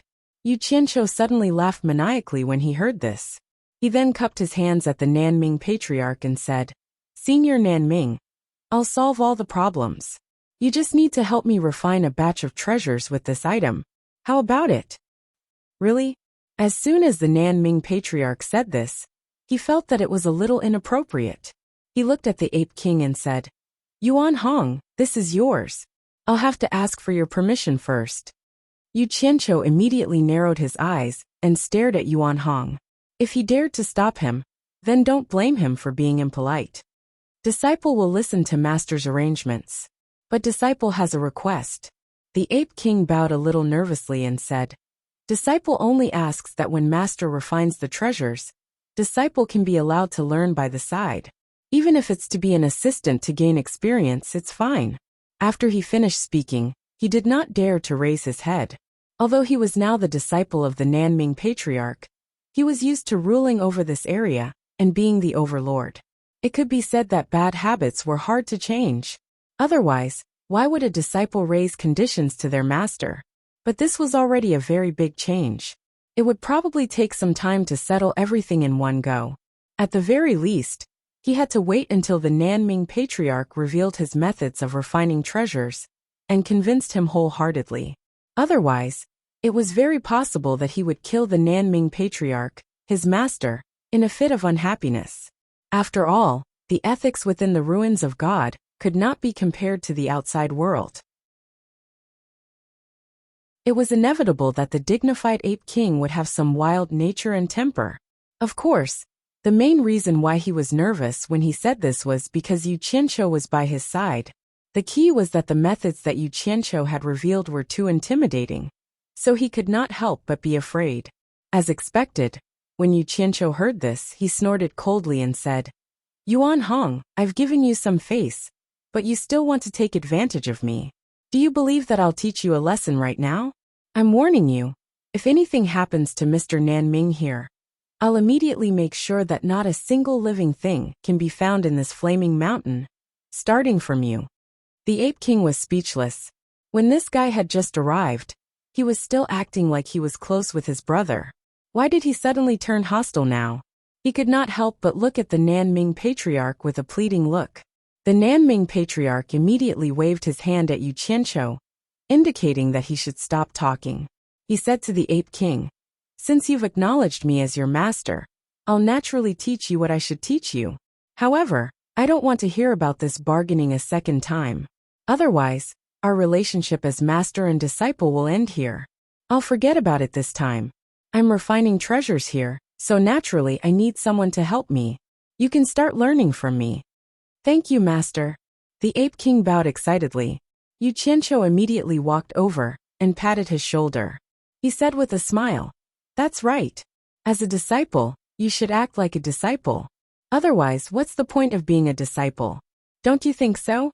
He could turn hostile and laugh whenever he wanted, but a straightforward person like the Ape King could not get used to it. He could only cup his hands awkwardly and said, "I've learned something." Actually, as long as he did not do anything out of line, Yu Qianqiu did not plan to do anything to him. He was just trying to scare him just now so that he would have some scruples in his heart. This was also to save him trouble in the future. Since the matter was over, Yu Qianqiu no longer pestered him. He immediately took out a great restriction-breaking pill, a marrow-cleansing pill, and an immortal ascension pill. He pulled the Nanming Patriarch over and explained how to use them and the symptoms that would appear. Finally, he stuffed them into the Nanming Patriarch's hand. Is this real?" The Nanming Patriarch looked at the pill in his hand in disbelief. The Ape King did not think that what Yu Qianqiu said was a lie. Instead, he became even more wary of Yu Qianqiu. "My character is famous for being good. You don't believe others, but you don't believe me? Don't worry and take it. Just deal with it according to what I say." Yu Qianqiu urged him to start quickly and not waste time. Old ancestor Nanming was both excited and skeptical. If Yu Qianqiu didn't praise his character, he would have directly consumed it. But once Yu Qianqiu praised his character, he immediately became a little timid. Others did not know, but he had been with Nongzhu for a long time. He often heard Nongzhu talk about the dirty things that Yu Qianqiu had done. The Yu Qianqiu in Nongzhu's mouth could be said to be a person who did all kinds of good and bad things. It would be strange if the Nanming Patriarch was not afraid. However, when he thought about it, Yu Qianqiu did not have the intention to harm him. With his current cultivation, if he wanted to harm him, he could do it directly. There was no need to go around in such a big circle. In addition, with Yu Qianqiu's unceasing urging, the Nanming Patriarch gritted his teeth and walked to the center of the dark platform. He sat down cross-legged and took the limit-breaking pill. The facts proved that Yu Qianqiu did not lie to him. When his cultivation successfully broke through to the final stage of soul formation with the help of the Spirit Stone, the Nanming Patriarch was immediately excited. He did not expect that he would break through the shackles that he had not broken through for so many years in one go. Of course, he had just taken a limit-breaking pill, so the toxins in his body were not heavy. Thus, he did not suffer much. Otherwise, he was afraid that he would really doubt Yu Qianqiu's intentions. The Ape King saw with his own eyes that his master's cultivation broke through just like that. The shock in his heart could be imagined. The Nanming Patriarch had no more scruples now. Without the urging of Yu Qianqiu, he quickly swallowed the marrow-cleansing pill. After tossing and turning his body black, the immortal ascension pill was stuffed into his mouth like candy. However, he suffered a little this time. However, Yu Qianqiu had already told him in advance, and he was already mentally prepared. He gritted his teeth and finally endured it. His cultivation successfully stepped into the early stage of minor immortal. This is real. I really stepped into the immortal realm. The Nanming Patriarch checked the changes in his body. He still could not believe it. He felt like he was dreaming. Did he really break through to the immortal realm that he dreamed of so easily? At the side, The Ape King looked at Yu Qianqiu as if he was looking at a god. He muttered in his heart, "If I get on good terms with him, will he be able to help me improve my cultivation? Alright. Stop dreaming. Put on your clothes first. After I help you forge an immortal body, you will be considered to have truly stepped into the ranks of immortal cultivators. It's still too early to be happy." Yu Qianqiu waved his hand, as if he was used to this scene. Looking at the old man's naked body was really boring. The Nanming patriarch was a little too excited. He no longer cared about being shy. After putting on his clothes, he obediently stood beside Yu Qianqiu and waited for instructions. In the past, he had never been so obedient in front of Bai Changchun. Yu Qianqiu also wanted to hurry up and get things done. He had too many things on hand and had no time to waste. Thus, he led the Nanming patriarch outside, and the two of them flew to the peak of Flaming Mountain. How could the Ape King let go of such an opportunity to broaden his horizons? He braced himself and followed them. After Yu Qianqiu told the Nanming patriarch some things to take note of, he glanced at the Ape King, who was standing nearby and watching weakly. He secretly pinched the purple flames in each of his palms and placed them on his back. He stood on the peak of the mountain with the demeanor of a grandmaster. Facing the heaven and earth, he shouted, "There is righteousness in the heaven and earth. Wind, fire, thunder, and lightning, listen to my command." Chapter 948. Why did these words sound so familiar? In fact, it was half-baked. Upon hearing this, ancestor Nanming, who was sitting cross-legged on the ground, pondered for a moment and immediately became spirited. Especially the opening line, "Heaven and earth have righteousness." Wasn't this the mantra of Bai Changchun's starting gesture? As expected of Bai Changchun's disciple, it was Bai Changchun's personal great technique. Now he could rest assured. Ancestor Nanming's nervous heart calmed down. He had misgivings about Yu Qianqiu's character, but he still had confidence in the ability that Bai Changchun had taught him. That old fellow who had fought against heaven and earth and presided over the demon domain for 1,000 years was not just any ordinary person. He could be said to be a peerless genius. Now that things had come to this, he was the first to comfort himself. Little did he know that the skill that Yu Qianqiu was using now had nothing to do with his master, Bai Changchun. He just wanted to take the opportunity to intimidate the Ape King, which could be considered as giving his hero army an extra layer of protection in the Divine Ruin realm. However, this guy wanted to make himself more majestic and wondered if he should say something to increase his momentum. After thinking about it, he still felt that the old man's style was the most domineering. Every word and action was sparkling. Thus, he conveniently adapted and borrowed it. But in terms of momentum, he was still a little inferior to his master. One was putting on an act, while the other was communicating with the mantra of heaven and earth.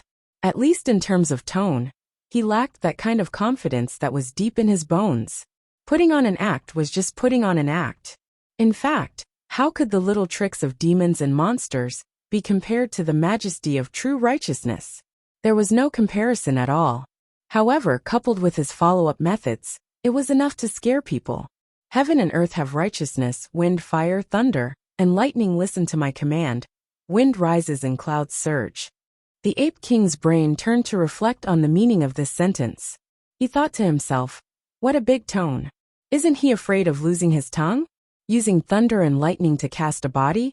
Let's see how you can create thunder and lightning in a clear sky. Just as he turned his head to look at the clear sky, a gust of wind suddenly blew over. The black smoke coming out of the cave in the middle of the mountain was immediately blown into a blur. His fiery red long hair was also blown around by the strong wind, causing it to dance wildly in the wind. It's really windy? The Ape King was slightly startled. Suddenly, he saw that the clear sky was gradually turning gray and hazy. He did not know if it was because of the billowing black smoke that was being blown away behind him. However, the gradually darkening sky told him the answer. Rolling dark clouds gradually gathered in the sky. When the dark clouds shrouded the entire sky, the world became dark and oppressive. Rumble! A dull and shocking thunder rumbled in the dark clouds. Even through the dark clouds, The thunder still shone brightly on the vast land. Although ancestor Nan Ming and the Ape King had vaguely guessed what was going to happen next, they were still shocked when they saw the wind, clouds, and rolling thunder appear out of nowhere. Could it be that the wind, fire, thunder, and lightning in the world really listened to him? Ancestor Nan Ming suddenly looked at Yu Qianqiu, who had the demeanor of a grandmaster, and was facing heaven and earth with his hands clasped behind his back. He could not help but sigh inwardly. He is indeed Bai Changchun's disciple, and the punishment envoy of the demon region. I wonder how high his cultivation is now. Kacha! A bolt of lightning descended from the dark clouds and descended on the vast land. It was a vast expanse of green in front of him, which immediately pulled ancestor Nan Ming's attention back. He looked up and saw that the dark clouds were already filled with electric snakes, and the image of thunder and lightning was ready to strike. The violent wind blew endlessly, causing the clothes of the three of them to flutter loudly.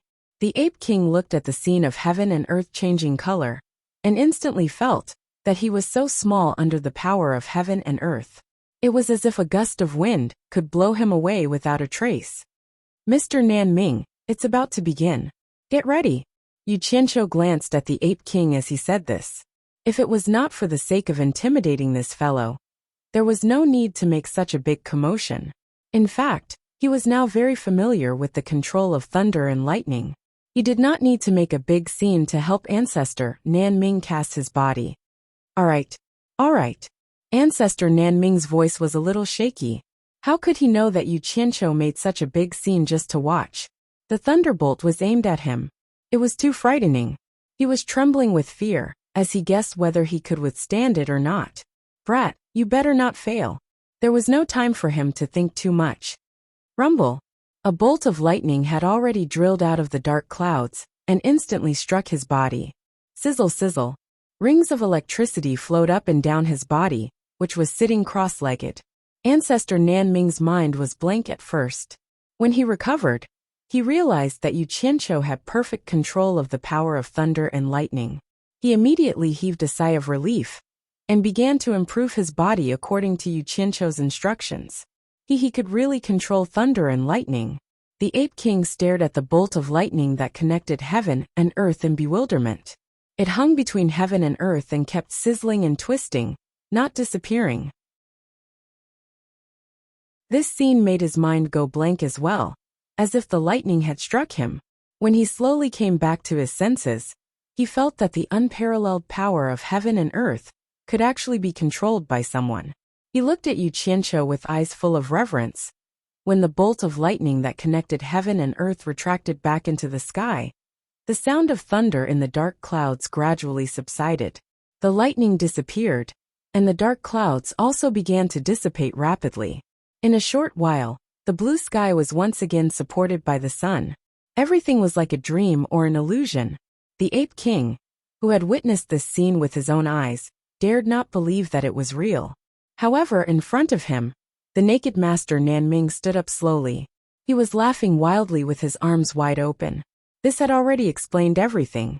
Otherwise, not many old fellows would be so excited to the point of being so shameless and frank. He had forgotten himself. I say, old fellow, don't you think you should put on your clothes? It was truly unsightly. Yu Qianqiu tilted his head to look at the horizon and sneered. You dare to compete with heaven and earth whose bird is bigger? You're the only one in the three realms. Aren't you afraid of heaven's wrath? Nan Ming ancestor's neck tightened, as if someone was choking him. He hurriedly took out his clothes and put them on. The awkwardness was just a fleeting moment for him, compared to his cultivation reaching the immortal realm and successfully forging an immortal body. Everything else was just fleeting clouds. Now he could live forever. Yu Qianqiu, everything is ready now. What treasure do you want to refine? We can start working now. Nan Ming ancestor moved to Yu Qianqiu's side and smiled awkwardly. In his entire life, it was people who begged him to refine treasures. This was the first time he took the initiative to ask for permission. Even Bai Changchun did not enjoy such treatment when he was in his hands. However, who asked him to receive such a great benefit from others? It would be inexcusable if he did not express his gratitude. Under their gazes, Yu Qianqiu muttered to himself for a moment before saying, "Go and make your preparations. I'll decide what I want to refine when I return." With the combination of strength and gentleness, he had already subdued both master and disciple. Since he had put in so much effort, it was only natural that he would receive something in return. His tone of voice already carried a hint of ordering his subordinates around. With these words, he transformed into a stream of light and swiftly flew into the distance.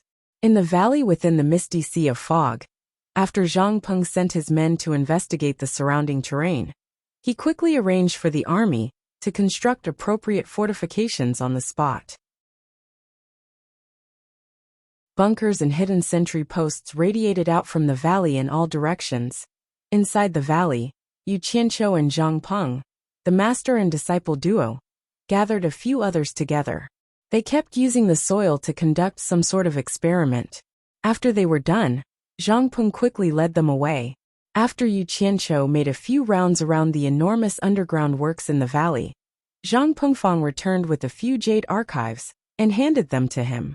Yu Qianqiu then left after leaving some instructions to Zhang Pengfang. Zhang Pengfang had no idea what he was up to. With the jade archives in hand, Yu Qianqiu excitedly rushed back to Mount Great Flaming.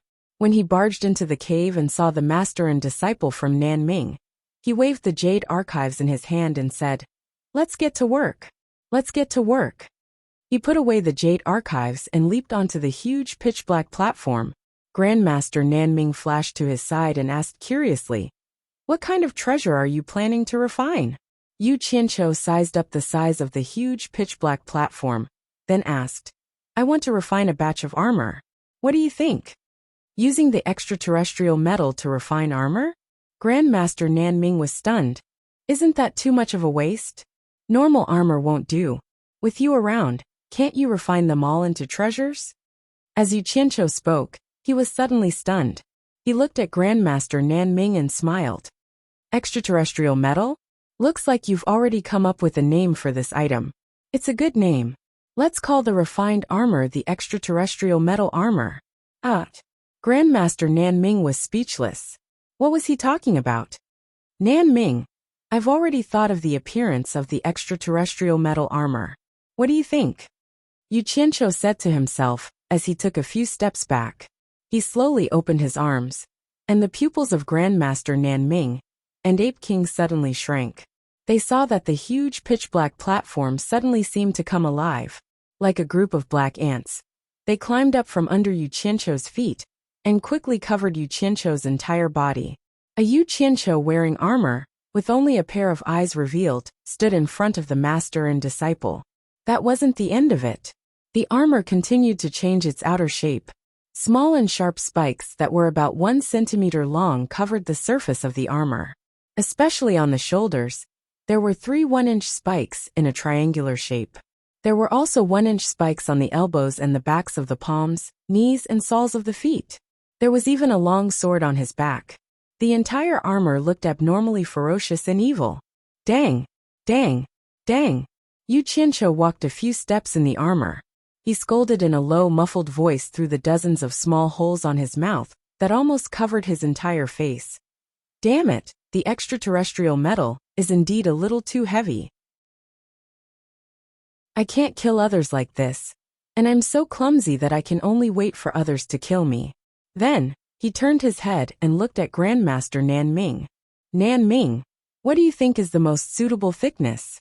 Grandmaster Nanming didn't know whether to laugh or cry as he walked in front of him. He looked at the thickness of the armor around his eyes and found that it was at least 1 centimeter thick. He said weakly, "It's too thick. In addition to the spikes all over your body, it would be strange if it wasn't heavy. Let's reduce it by 90%.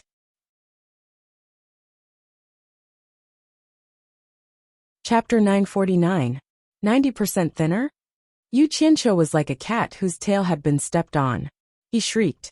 Then isn't it only 1 millimeter thick? It's too thin, too thin. No, it can't block anything. Can that still be considered armor? If it wasn't for the weight, I'd think it's too thin for 1 centimeter. 1 millimeter isn't thin. Nanming Patriarch tried his best to explain. Don't forget what this is. This is the metal essence from beyond the heavens. With just this 1 millimeter thickness, even if you let Yuan Hong use all of his strength, he wouldn't be able to break through it. If it wasn't for the fact that we have to add a formation to it, and that we need a certain thickness when refining it again, I think it'd be better to make it thinner. If someone's cultivation is so high that they can break through the metal essence from beyond the heavens, it'd be useless even if you add another meter. They can still break through it. Moreover, after adding a formation inside, its defense will be greatly increased. What you said makes sense. As he spoke, the armor on his body retreated like the tide, merging back into the large black platform beneath his feet. Yu Qianqiu waved the remaining thin piece in his hand and said, "Wait for me, I'll be back soon." He rushed out of the belly of the mountain. He had to find someone to test whether this 1 millimeter thickness was solid or not. The master and disciple looked at each other, not knowing what he was going to do. Suddenly, Nanming Patriarch noticed that Ape King's forehead was drenched in sweat. He couldn't help but ask curiously, "What's wrong with you?" Ape King wiped his sweat and stared at the black platform in a daze. He then asked with lingering fear, "Master, just how high is his cultivation?" He was truly frightened by Yu Qianqiu's methods. He had used 50,000 years to accumulate the metal essence from beyond the heavens in the belly of the mountain. Now that he saw Yu Qianqiu using it as if it was a toy, it was no different from having a nightmare. "You're asking me?" Nanming Patriarch shook his head and smiled bitterly. "Who should I ask? I don't know what level his cultivation has reached, but in short, he can't be predicted with common sense. He's a monster." On the 22nd floor of the World Chamber of Commerce, a door opened, and Yu Qianqiu rushed out. He flew to the side of Wei Chuanxiu, who was sitting cross-legged at the door. He first glanced inside the door, then casually set up a soundproof barrier. Holding the thin piece of extraterrestrial metal essence armor plate that was only 1 millimeter thick, he waved it in front of Wei Chuanxiu, who was sitting cross-legged with his eyes closed, and said, "Bat King Wei, look what I've brought you." Wei Chuanxiu opened her eyes without hesitation. She stared blankly at the black object in front of her for a while. Then, she stood up and asked suspiciously, "Why are you so kind as to give me something good? Isn't it just a piece of broken metal? What good is this?" "Hee, you don't know this. It took me a lot of effort to get this thing." Yu Qianqiu smiled sinisterly as he waved the thing in his hand and said, "This is called extraterrestrial metal essence. Don't be fooled by its small size, but its defense is amazing. I can guarantee that even if you use all your cultivation, you won't be able to break it." "Are you serious? It's really as powerful as you say?" Wei Chuanqiu's eyes lit up. She was instantly intrigued by Yu Qianqiu, and was about to reach out to take a look. Unexpectedly, Yu Qianqiu hid it behind him and said with a smile, "Since you don't believe me, let's make a bet?" Wei Chuanqiu immediately became alert and sneered. "What bet? I think you're up to no good again. What extraterrestrial metal essence? I've never heard of it. It's just a piece of broken metal. You can give it to me if you want, but I don't care." "Look at you. I told you that you don't believe me. If this is considered a piece of broken metal, then there's nothing good in this world." Yu Qianqiu took out the piece of metal from behind him with a look of disdain and sighed. "How about this? In order to verify that this piece of metal you said is really indestructible, let's make a bet. If you can't break it, then I'm sorry. I'll take it back and not give it to you. If you can break it, then I'll give it to you. Really indestructible?" Wei Chuanqiu thought that whether she gave it to him or not, there was no loss to her. She took the thing in her hand and flicked it with her finger. In the end, she found that it was really not an ordinary thing. Her eyes lit up again, and she immediately became spirited. "How is it? I didn't lie to you, did I?" Yu Qianqiu urged. "Quickly try it and see if you can break it." With a dang sound, Wei Chuanqiu's finger touched it with a green light. Then they put their heads together and looked at it. There was no mark on it at all. Wei Chuanqiu immediately exclaimed, and then a series of green light poked on the broken piece of metal. After a series of dang dang dang sounds, there were some slight scratches on it, but it was far from being damaged. Such a thin thing was actually so indestructible. Wei Chuanqiu immediately clicked her tongue and said in surprise, "It's really a good thing." Of course. Yu Qianqiu was delighted, but he didn't forget to ask, "Old bat, is that all you can do? Have you used all your cultivation? Just a little more. If you can't break it, I'll take it back." "Why are you in such a hurry?" Wei Chuanqiu rolled her eyes. Then she mustered up her strength and poked the piece of metal for a while. However, only some slight scratches were left, which was really incredible. Wei Chuanqiu was still unwilling to give up. He held the two sides of the piece of metal and used all his strength to pry it open. "This thing is called extraterrestrial metal essence, right? Where did you get it? I really can't use my hands and feet here. It looks like I have to find a secluded place to attack it. Otherwise, it'll be really hard to break it open. This is a good thing. It can't be better to refine it into a treasure." The piece of metal showed signs of bending when he used so much strength, but once he relaxed, it immediately returned to its original shape. All right. Stop for a while." Yu Qianqiu took the thing from his hand and put it away, saying, "Look at how strenuous you are. It'll be a waste if you continue." He turned around and left. He was satisfied that the experiment had reached this stage. Even Wayback King couldn't break it with his cultivation, so there was nothing more to say. If he let Elder Nanming refine it a little more, its defense would probably be even stronger. "It's fine as long as I know what I'm doing. I'll try again when the armor is done." "Yu Qianqiu, don't go. I haven't used my full strength yet. I'll try again," Wei Chuanqiu shouted from behind. He was prepared to trick Yu Qianqiu into giving him such a good thing. Unfortunately, Yu Qianqiu didn't fall for his trick at all. "Even if you're as treacherous as a ghost, you still have to drink the water I wash my feet with." Yu Qianqiu turned around and chuckled.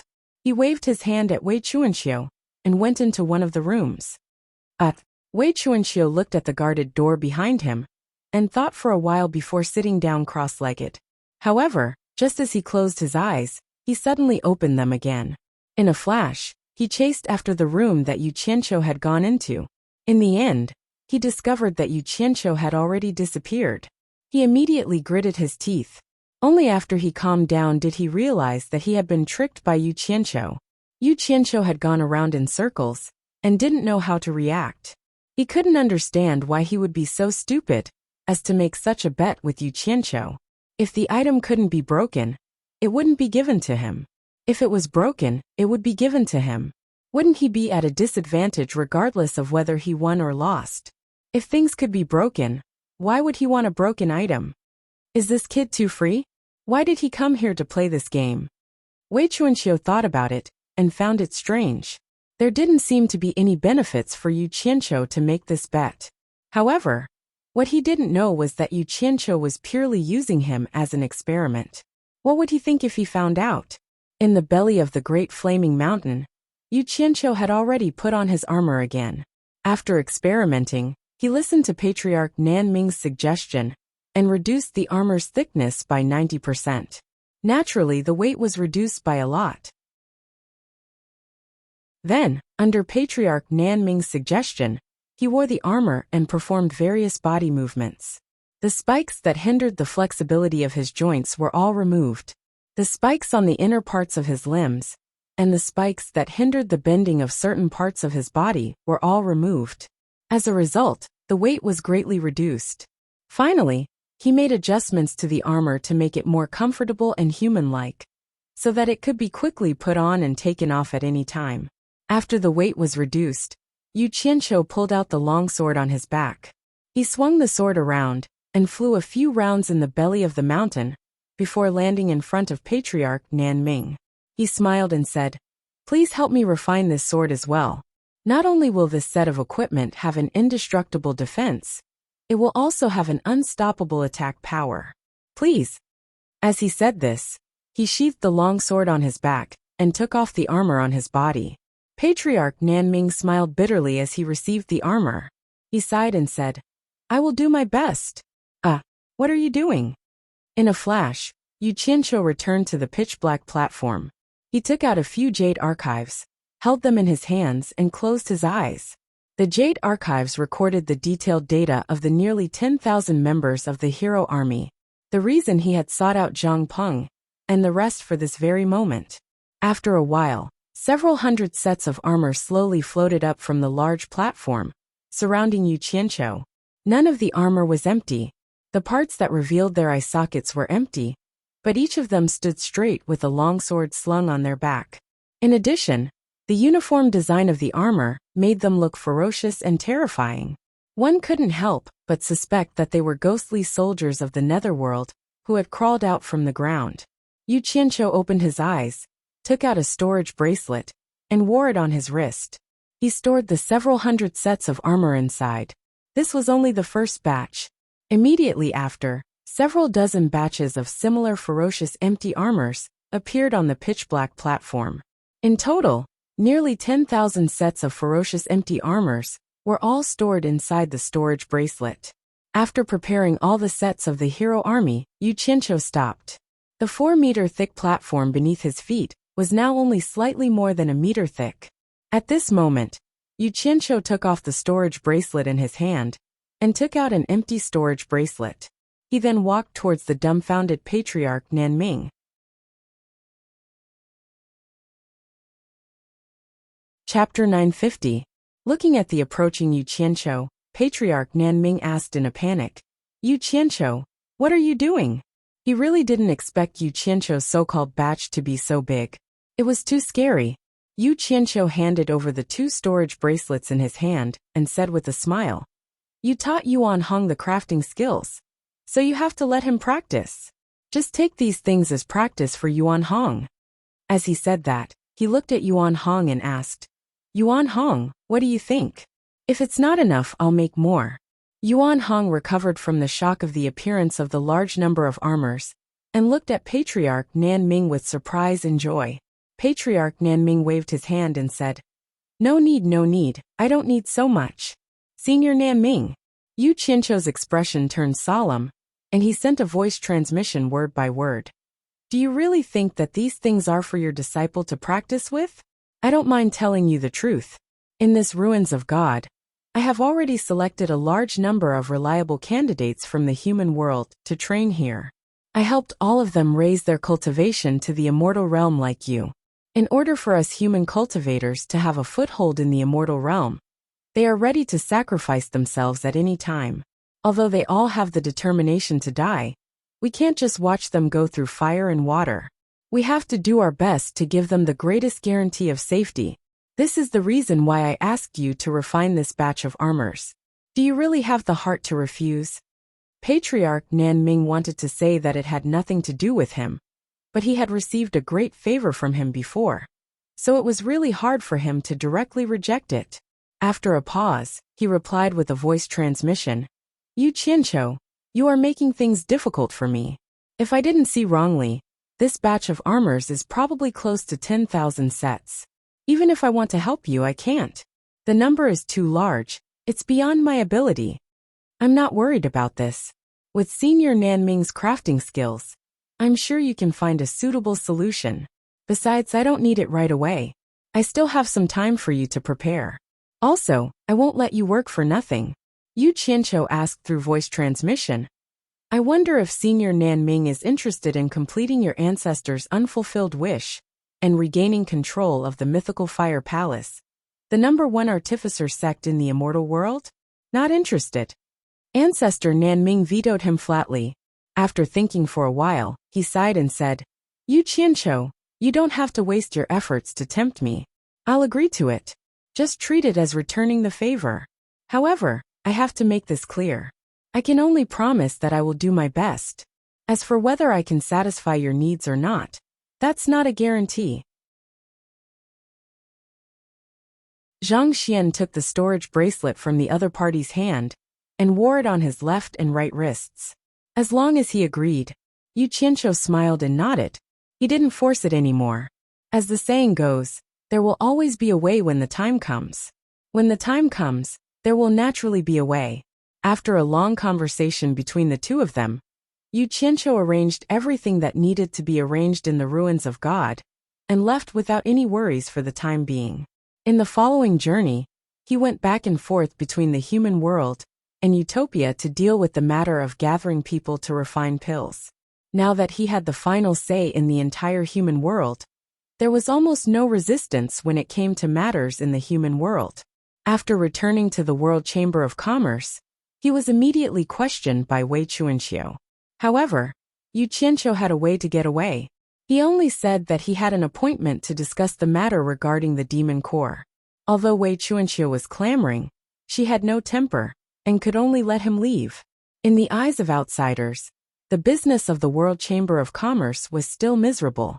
Yu Qianqiu walked around the deserted hall downstairs a few times and found that there was not a single customer. He didn't think much of it, but when Jing Yuankong heard that he was here, he quickly found him in the hall and said bluntly, "It's fine if the business is a little lacking, but it's not good if the business is broken. No matter what, we have to keep it going. Otherwise, it'll be too weird if we don't do anything in the psychedelic immortal city." Yu Qianqiu thought that it made sense. He casually placed some immortal herbs for Jing Yuankong to arrange, looked around and asked, "Where did Yu Nantian go?" He should still be wandering around the psychedelic immortal city, gathering information. He should be back a little later. Jing Yuankong looked outside the door and asked, "Should I call him over?" "No need, go do what you need to do." Yu Qianqiu waved his hand and walked straight out of the World Chamber of Commerce. Jing Yuankong smiled bitterly. He couldn't think of anything to be busy about. The Wan Gutong branch was bustling with people. Compared to the World Chamber of Commerce, the difference was like heaven and earth. After hearing that Yu Qianqiu had arrived, Wang Yi personally came out to welcome him. The two of them sat down in the back hall. "I don't see Miss Wan Ling. Could she have returned to Myriad Saint's palace?" Yu Qianqiu looked around and asked casually. "Hee. She went to watch the ranking conference." Wang Yi smiled and said, "Did Sect Master Yu come here specially to find her? I can think of a way to contact her and get her to come back as soon as possible." Yu Qianqiu was stunned. Even though his World Chamber of Commerce didn't go to the ranking conference, he wanted to go and broaden his horizons. Unfortunately, Heartless Palace kept a close eye on him. It really wasn't convenient for him to run around. Regretfully, he shook his head and said, "That's not necessary. I'm here to ask how the purchase of beast cores is going." Wei Chuanxiu couldn't keep fooling around. Since he came up with this excuse, he had to bring something back to report. That was why he came here. "I've already purchased more than 500 and was about to send it to World Chamber of Commerce. I didn't expect Sect Master Yu to grace us with your presence." Wang Yi took out a storage bag and handed it to Yu Qianqiu. Yu Qianqiu injected his divine sense into it and put it away. He was about to leave when Wang Yi, who had been observing him, interrupted first and said, "I wonder what gift Sect Master Yu has prepared for Immortal Emperor." "Gift?" Yu Qianqiu was stunned and asked suspiciously, "Why would you give a gift out of the blue? Doesn't Sect Master Yu know?" Wang Yi said strangely, "Immortal Palace will hold a grand wedding ceremony for Immortal Emperor and Immortal Monarch Ji Wu in a year. No, I should call her Immortal Empress now. Immortal Palace will hold a grand wedding ceremony for Immortal Emperor and Immortal Empress Ji Wu in a year." A few days ago, Immortal Palace announced to the entire immortal world that they will invite all the sect masters of the immortal world to gather at Immortal Palace to congratulate them. After saying that, he observed Yu Qianqiu's expression and was slightly puzzled. However, Yu Qianqiu really didn't know about this. To be exact, he didn't have time to know about it.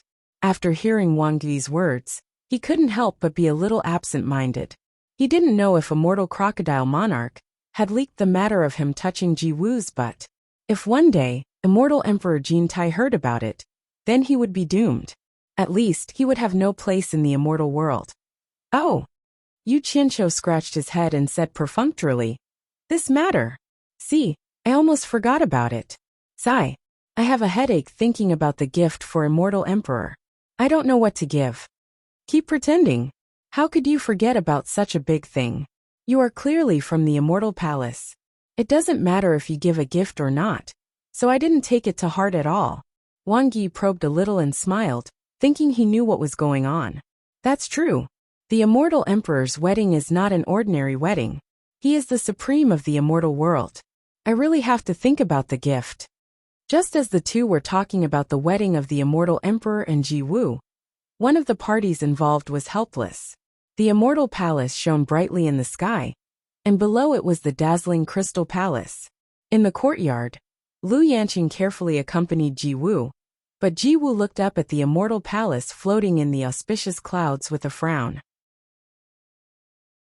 At first, the immortal emperor gave her a 1-month deadline to consider the marriage. After the 1-month deadline, the immortal emperor came again to interrogate her. Ji Wu naturally found an excuse to refuse. However, as Yi Xuejun expected, the immortal emperor really lost his patience and took a hard approach. But to Yi Xuejun's surprise, the immortal emperor captured him on the spot and used him to threaten Ji Wu. He once again gave Ji Wu a deadline to think about it. The consequences of refusing again, the immortal emperor's actions were clear. Yi Xuejun would be the first to suffer. After some consideration, Ji Wu had no choice. She also knew that she could not escape the immortal emperor's control. Most importantly, why should Yi Xuejun be implicated? She had no choice but to agree to the immortal emperor. However, she still held a glimmer of hope and made a final effort to delay. She could marry, but she had to have a year to adjust her emotions. Otherwise, she would not be able to accept the reality of being forced. At this point, the immortal emperor naturally had no reason to force her. Besides, for him, what was the difference between a year and a snap of the fingers? So he agreed to Ji Wu and ordered people to send a message to the entire immortal world on the spot. This was to force Ji Wu to have no room to regret. However, a few days passed, and Ji Wu still did not see Yi Xuejun being released. She could not help but wonder if Yi Xuejun had been killed. Today, she had made up her mind. If she did not see Yi Xuejun return, she would not hesitate to break into the immortal palace and fall out with immortal Emperor Jin Tai. Lu Yanqing stood quietly behind Ji Wu. Her mood had not completely calmed down. Even in her wildest dreams, she didn't expect that her sudden decision would cause her to witness something unimaginable. She was by Ji Wu's side and witnessed the entire process of immortal Emperor Jin Tai's forced marriage. She didn't expect that these high and mighty characters, who were rarely seen by ordinary people, would have such a face. Immortal Empress, let me play the guqin for you, Lu Yanqing said behind Ji Wu. Ever since she was brought here, Ji Wu would ask her to play and sing almost every day. However, since Yi Xuejun was taken away, she did not ask for it anymore. Immortal Empress? Don't mention this in front of me in the future.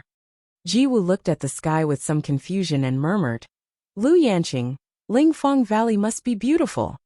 Lu Yanqing responded subconsciously, then her whole body shook. She suddenly looked up at Ji Wu's back in horror. How did she know about Lingfang Valley?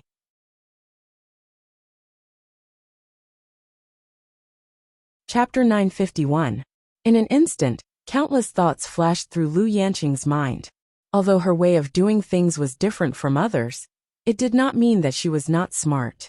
One thing she was sure of was that Ji Wu definitely did not guess the name of Lingfang Valley blindly, and it was impossible for her to guess it so accurately. Moreover, she even asked the owner of Lingfang Valley. Obviously, Ji Wu wanted her here, because she already knew about her relationship with Lingfang Valley. Did she also know that the world commerce's people were smuggled from the human world? Was she the only one who knew about this? Or did others also know about this? Or perhaps she was just testing me. But I actually responded just now. Oh my God. What did I do? Thinking that once these secrets were leaked, the entire world commerce's people would suffer. Lu Yanqing could not help but turn pale with fright, and her delicate body broke out in a cold sweat. Unfortunately, she could not recognize that the person who followed Yu Qianqiu in Lingfang Valley was Yi Xuejun, who had been captured by the immortal emperor. Otherwise, she could more or less guess something, and would not be as clueless as she was now. However, Yi Xuejun's hair was full of small braids, and he was purely dressed as a tribal savage. Even his skin color had been specially changed. He was a completely different person from now, so how could she easily recognize him? She did not know when, but Ji Wu had turned to look at her and asked, Are you afraid? Are you afraid of something else? Or are you afraid that I will reveal your secret? I don't understand what immortal monarch is talking about. Lu Yanqing replied nervously, her heart in turmoil. At this time, she suddenly thought of Yu Qianqiu. She believed that if Yu Qianqiu was here, he would definitely have a way to deal with such a matter properly. She instantly understood Yu Qianqiu's ruthlessness. If it was Yu Qianqiu, based on Yu Qianqiu's character, the first thing he would think of was to silence them. She suddenly understood something. Sometimes, if one was not ruthless and decisive, the consequences of the situation would be very terrifying.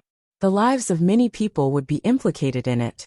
However, these thoughts only flashed through her mind. Some things that were deeply engraved in her heart could not be changed. Not to mention that she did not have the ability to silence Ji Wu. Even if she had the ability, she still could not do it. Don't you understand what I'm saying? Ji Wu's cold face revealed a slight smile. She stared at Lu Yan and said, "Why are your eyes evasive? Why don't you look at me like you usually do? That's because you have a guilty conscience. You're not a liar at all, so why force yourself?" Lu Yanqing was indeed a person who did not know how to lie, but that was only because of the environment she had grown up in. Now that she thought of the serious consequences she would face, she had no choice but to bite the bullet.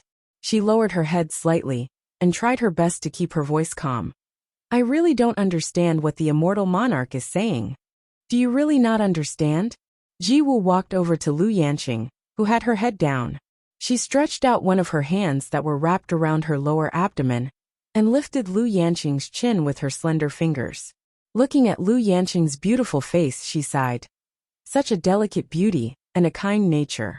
For a woman like you to be able to put down her pride and confess her love to others, how much courage must she have mustered? I just don't understand. What's so bad about you? That Yu Qianqiu could actually harden his heart to reject you. If it was any other man, I'm afraid it would be exactly what they wanted.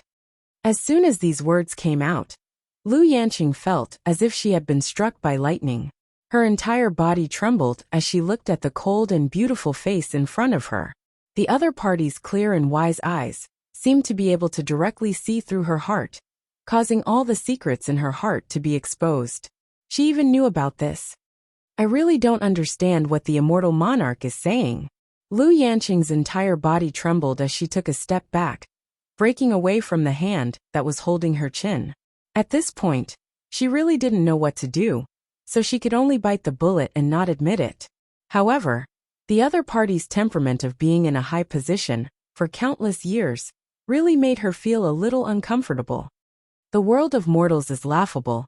Infatuation is the most boring. Supercilious is also good. Ji Wu suddenly opened her lips and softly sang a sentence, like a pearl falling on a jade plate. The sound of spring water gurgling, the clear and exquisite voice moving. Then she looked at Lu Yanqing and said with a smile, "This is what you played for me to listen to. Aren't you very open-minded? And also saying that infatuation is the most boring? Why do you still have to keep the secret for Yu Qianqiu? Or rather, this song was originally sung by that fickle Yu Qianqiu?" Lu Yanqing did not hide this point. Under Ji Wu's constant pressure, she finally bit her lips and said, "The songs I played and sang all came from Yu Qianqiu, but it has nothing to do with anything else that the immortal monarch said." A sweet smile appeared on Ji Wu's face, as if she was happy to confirm the answer she wanted to know. She shook her head and said with a smile, "Lu Yanqing, didn't Yu Qianqiu tell you about me?" She was quite confident in her appearance, otherwise, she would not have been able to enter the eyes of the immortal emperor. Presumably, after Yu Qianqiu saw her, he would not be able to forget her, and would unintentionally mention her on some occasions.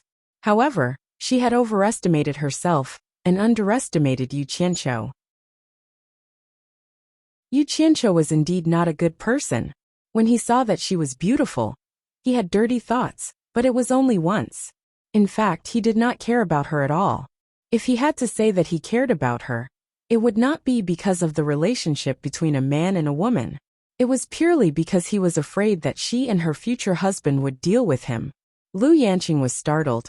Her eyes flashed for a moment, and then she said suspiciously, "Immortal monarch means that you know Yu Qianqiu? How do you know him? I really have never heard him mention you." "Never heard him mention me?"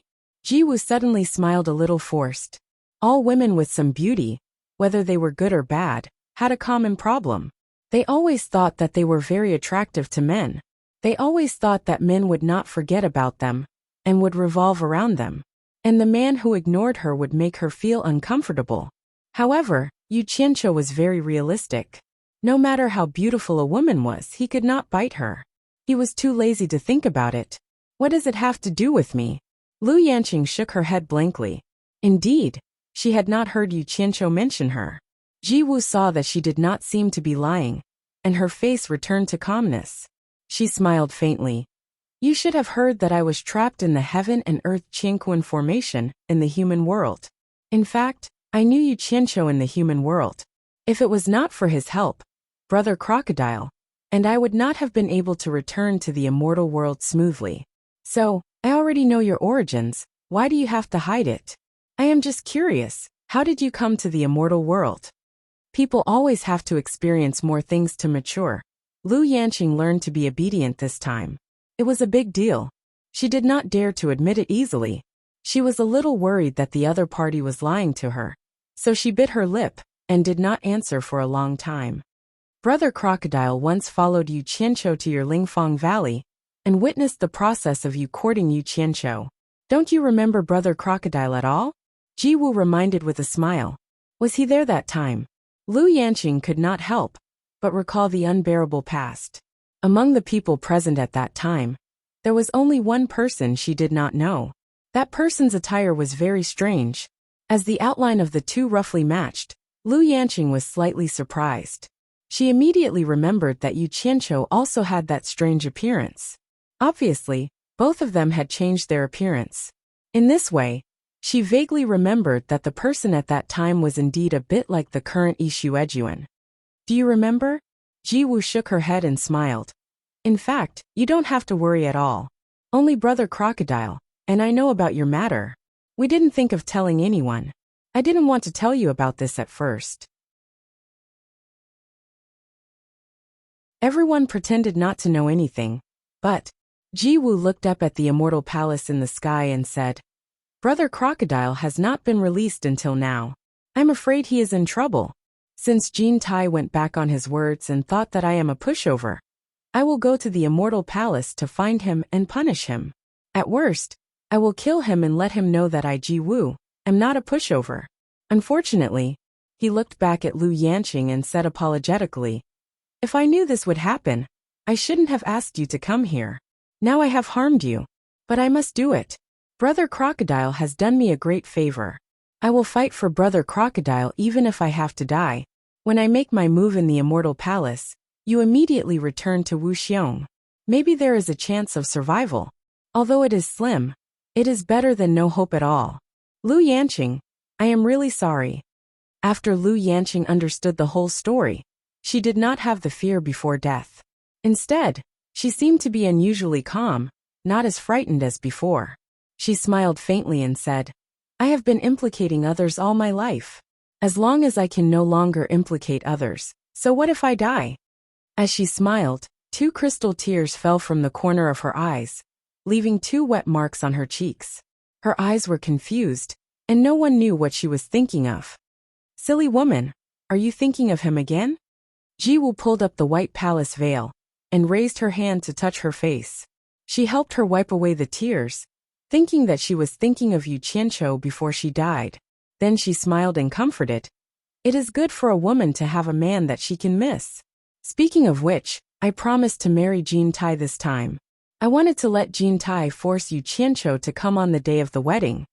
Lu Yanqing asked with tears in her eyes. Why? I heard that he is talented, and the songs he makes are very good. Ji Wu threw away her cold and noble temperament and giggled. Since I have wronged myself, can't I find someone to vent my anger on? I have to ask him to compose a song for me as a gift for my wedding. Lu Yanqing suddenly smiled through her tears. Just as she was about to say something, she saw Ji Wu suddenly look up at the sky. Following her gaze, she saw a stream of light coming directly from the immortal palace, and then landing in the courtyard. A skinny old man with white hair tied behind his head glanced at the two of them. He was carrying a person in his hand. It was the unconscious Yi Shuejun.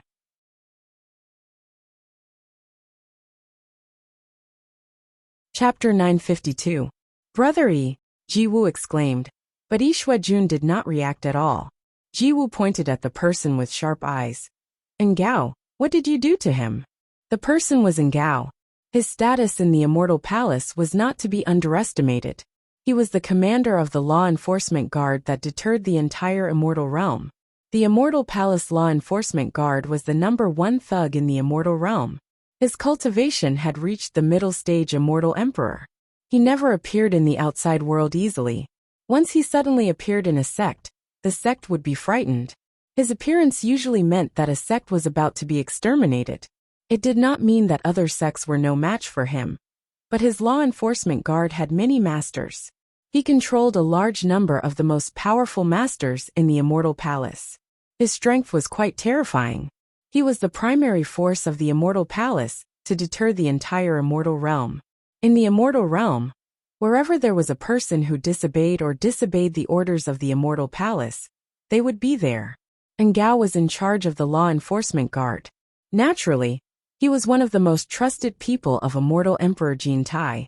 He was extremely powerful in the Immortal Realm. Wherever he appeared, it usually represented Immortal Emperor Jin Tai, who in the Immortal Realm was not afraid of him. And Gao looked at Ji-woo expressionlessly. His eyes were as cold as lightning. In the entire Immortal world, there were very few people who dared to shout in front of him. If it was in the past, there was no need for him to give her face. But now things were different. After a moment of silence, Ngao finally replied, Immortal Empress, he insulted the Immortal Emperor. If it were not for Immortal Empress, he would have been dead. This subordinate merely made him shut up. After expressing his respect, he waved his hand at Yi Shuejun, who had fainted on the ground. Yi Shuejun suddenly woke up. Brother Yi, are you okay? Ji-woo hurriedly went to help Yi Shuejun, who was staggering to get up. She took the opportunity to check if he was injured, and suddenly found that Yi Shuejun's cultivation was all sealed. Ji-woo immediately patted Yi Shuejun's back a few times, but found that the seal could not be undone. She immediately turned back and said angrily, Ngao, unseal him. I can't do anything about it. The seal on his body was personally made by the Immortal Emperor. I can't undo it. Ngao slightly clasped his hands together and said, This subordinate advises Immortal Empress not to act rashly. You also know the Immortal Emperor's methods. If you act rashly, you might even hurt him. Ji-woo was so angry that she didn't know what to say. Immortal Queen? Yi Shuejun, who had woken up, grabbed her hand and asked sternly, Ji-woo, did you agree to that cold-blooded and heartless beast? When Ngao heard this, he immediately warned, Brother Crocodile, leave some leeway in your mouth. Don't make yourself uncomfortable. Air Shuejun turned around and shouted angrily, I don't need you to teach me what to do. Remember this, being Jin Tai's lackey will not end well. I am an example. Sooner or later, you will suffer retribution. Brother Crocodile, you don't have to worry about it. You should take care of yourself first. And Gao knew that it was meaningless to continue talking to him, so he left with a cold snort. Brother Crocodile, did they do anything to you? Ji-woo supported him and asked. Yi Shuejun looked at her with a miserable face. He shook his head and said painfully, You are confused. It's not worth it for me. He naturally understood that the reason why Ji-woo agreed was that Jin Tai used him as a hostage. I really have no way out. Ji-woo's eyebrows were filled with helplessness. She smiled bitterly and said, What's more, he promised me that he would let you go. This is also the reason why I agreed to his condition. We have no choice but to take a step back and fight for some unknown possibilities. Maybe there will be a chance when the time comes. What will you do then? Share the same bed with him? Yi Shuejun grabbed her shoulders and shook her. He roared at the top of his lungs. At most, I will die. I can't let him succeed. We have no choice but to make choices that are beyond our control. Ji-woo pushed away his hands that were grabbing her shoulders and calmly turned around. She regained her noble temperament and walked towards the colorful crystal palace while saying, It's easy for him to die. But I, Ji-woo, am not that easy to bully. I have to make him pay for what he has done. Otherwise, it would be too easy for him. As she spoke, her figure disappeared into the crystal palace gate.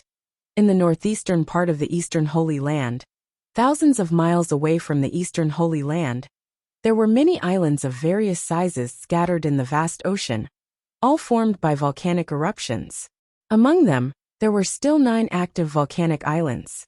The 9 volcanic islands, which were originally the habitat of seabirds, were now under martial law. No one was allowed to enter or leave without permission. Hong Qi floated in the air with his arms crossed, keeping a vigilant eye on his surroundings. Under his master's orders, he had gathered more than 8,000 alchemy cultivators from the cultivation world on these islands and started concocting pills. The recipe for the Great Limit Break pill had been distributed to everyone, but the names of the immortal herbs and the effects of the recipe were hidden from everyone, so no one knew what pill they were making. The storage bags and other things of the 8,000 alchemy cultivators were temporarily kept safe. There was an adequate supply of immortal herbs, but there were guards around to prevent anyone from hiding any immortal herbs. Apart from these taboos, the other aspects of treatment were not bad. Hong Qi announced to them that after completing the refining task, each person would receive a reward of 100 million upper-grade spirit stones. Those with high quality would be rewarded handsomely. In this way, everyone's enthusiasm was greatly aroused. For most people, 100 million upper spirit stones was indeed not a small number. Guan Weiwu, the alchemy pavilion elder of Fuxian Island, who was known as the #1 alchemy expert in the cultivation world, was also among them. However, his treatment was obviously better than the others. He had a private alchemy room that was not monitored by anyone. There was even a person assigned to be on standby outside. At the same time, he was allowed to stroll around the island at will. Of course, he was not allowed to leave this place. It was unknown whether Hong Qi did it on purpose or not. In any case, he arranged it this way. It was not Yu Qianqiu's idea. In fact, Yu Qianqiu did not expect this at all. However, for Guan Weiwu, it was a lot of emotions. Hong Qi had issued an order to the cultivation world from Yu Qianqiu. The old man hid in the alchemy room and wiped his tears a few times. He mistakenly thought that Yu Qianqiu was secretly taking care of him. As a result, the old man, who was already feeling guilty, did not enjoy any privileges at all. It was almost day and night that he desperately refined pills in the alchemy room. Whether it was the quality or the quantity of pills refined, they were shockingly high. In the end, Hong Qi was quite speechless. In the lonely house in the old forest behind the 10,000 demons, Qiu Wuyuan returned the Black Moon Pagoda to his master, Yin Wuchen, with both hands. He left with some doubts in his eyes. He did not know why his master suddenly wanted to take back the Black Moon Pagoda. Yin Wuchen looked at the Black Moon Pagoda in his hand and felt a wave of emotions. He had originally planned to pass the Black Moon Pagoda to Qiu Wuyuan. He did not want to pass it to Yin Bugui or Yin Juixing. After all, everyone in the world knew that the Black Moon Pagoda belonged to him. If it was passed to the father and son, once it was exposed, it would definitely bring great trouble to the 10,000 demons. However, after a long talk with Yin Juixing recently, he realized that the Black Moon Pagoda was not an ordinary item. It actually had a shocking origin. Moreover, Yin Juixing also made it clear that this item was of great use to him. He would not give it up. If Yin Wuchen did not give it to him, he would have to force it from Qiu Wuyuan. The threat in his words was very obvious. Yin Wuchen was furious, but in the end he compromised. There was no other reason. Now that his grandson's cultivation was worlds apart from his, it was not something he could control. In addition, he had some selfish motives. Come out. I know you have been hiding behind and eavesdropping. Yin Wuchen held the Black Moon Pagoda in his hand and snorted. Behind the main door of the main hall, the little disciple of the 10,000 demons, Shouchen, who had been possessed by Yin Juixing, turned around and walked out. He bowed to Yin Wuchen's back and said, "Grandfather, I have brought the item for you. But let me warn you, do not bring trouble to the 10,000 demons. Otherwise, I will not let you off even if I become a ghost. Take it." A black flowing light was thrown backward by Yin Wuchen. At such a close distance, Shouchen did not dodge, and allowed the Black Moon Pagoda to strike his head. Suddenly, Shouchen's cold eyes shone with a demonic red light. It was as if it was a solid object that was directly projected onto the Black Moon Pagoda. The Black Moon Pagoda suddenly stopped a palm's distance away from Shochen's forehead. It swayed slightly in the air, and an almost invisible red light flashed on the black moon. Then, the crescent moon-like light moved nimbly inside and outside of the cold Black Moon Pagoda, as if it had a mind of its own, woke up from its deep slumber. Good. The red light in Shochen's eyes faded. With a face full of joy he shouted, "I did not see wrong. It really is a demon blade." His body suddenly turned into 3 wisps of smoke and went around Yin Wuchen in 3 different directions. The 3 wisps of smoke circled around the courtyard for a while before landing in the center of the courtyard and reappearing. This situation caused a flash of light to flash through Yin Wuchen's eyes. The floating Black Moon Pagoda shot out almost at the same time. After circling around Shochen in the courtyard for a while, it finally stopped in front of Shochen and swayed slowly, as if it was trying to identify something. Under Yin Wuchen's gaze, Shochen bit the tip of his finger and drew a blood talisman in the air. Then, he quickly made a series of messy finger seals and shot a spell at the blood talisman floating in the air. The blood talisman immediately shone with a red light, and then suddenly shrank into a ball of blood light. As Shochen slapped at the blood light, he shouted, "Great demon god technique. Now is the time to return. Recognize me as your master." The blood-red light flashed and disappeared in an instant, drilling into the floating Black Moon Pagoda. In an instant, the Black Moon Pagoda trembled violently. A low demonic sound came from the trembling blade, as if a demon that had been sleeping at the bottom of the abyss for countless years was about to awaken. Suddenly, a strong blood-red light burst out from the Black Moon Pagoda. The light shot up into the sky, illuminating the entire courtyard and the forest outside in a bright red light.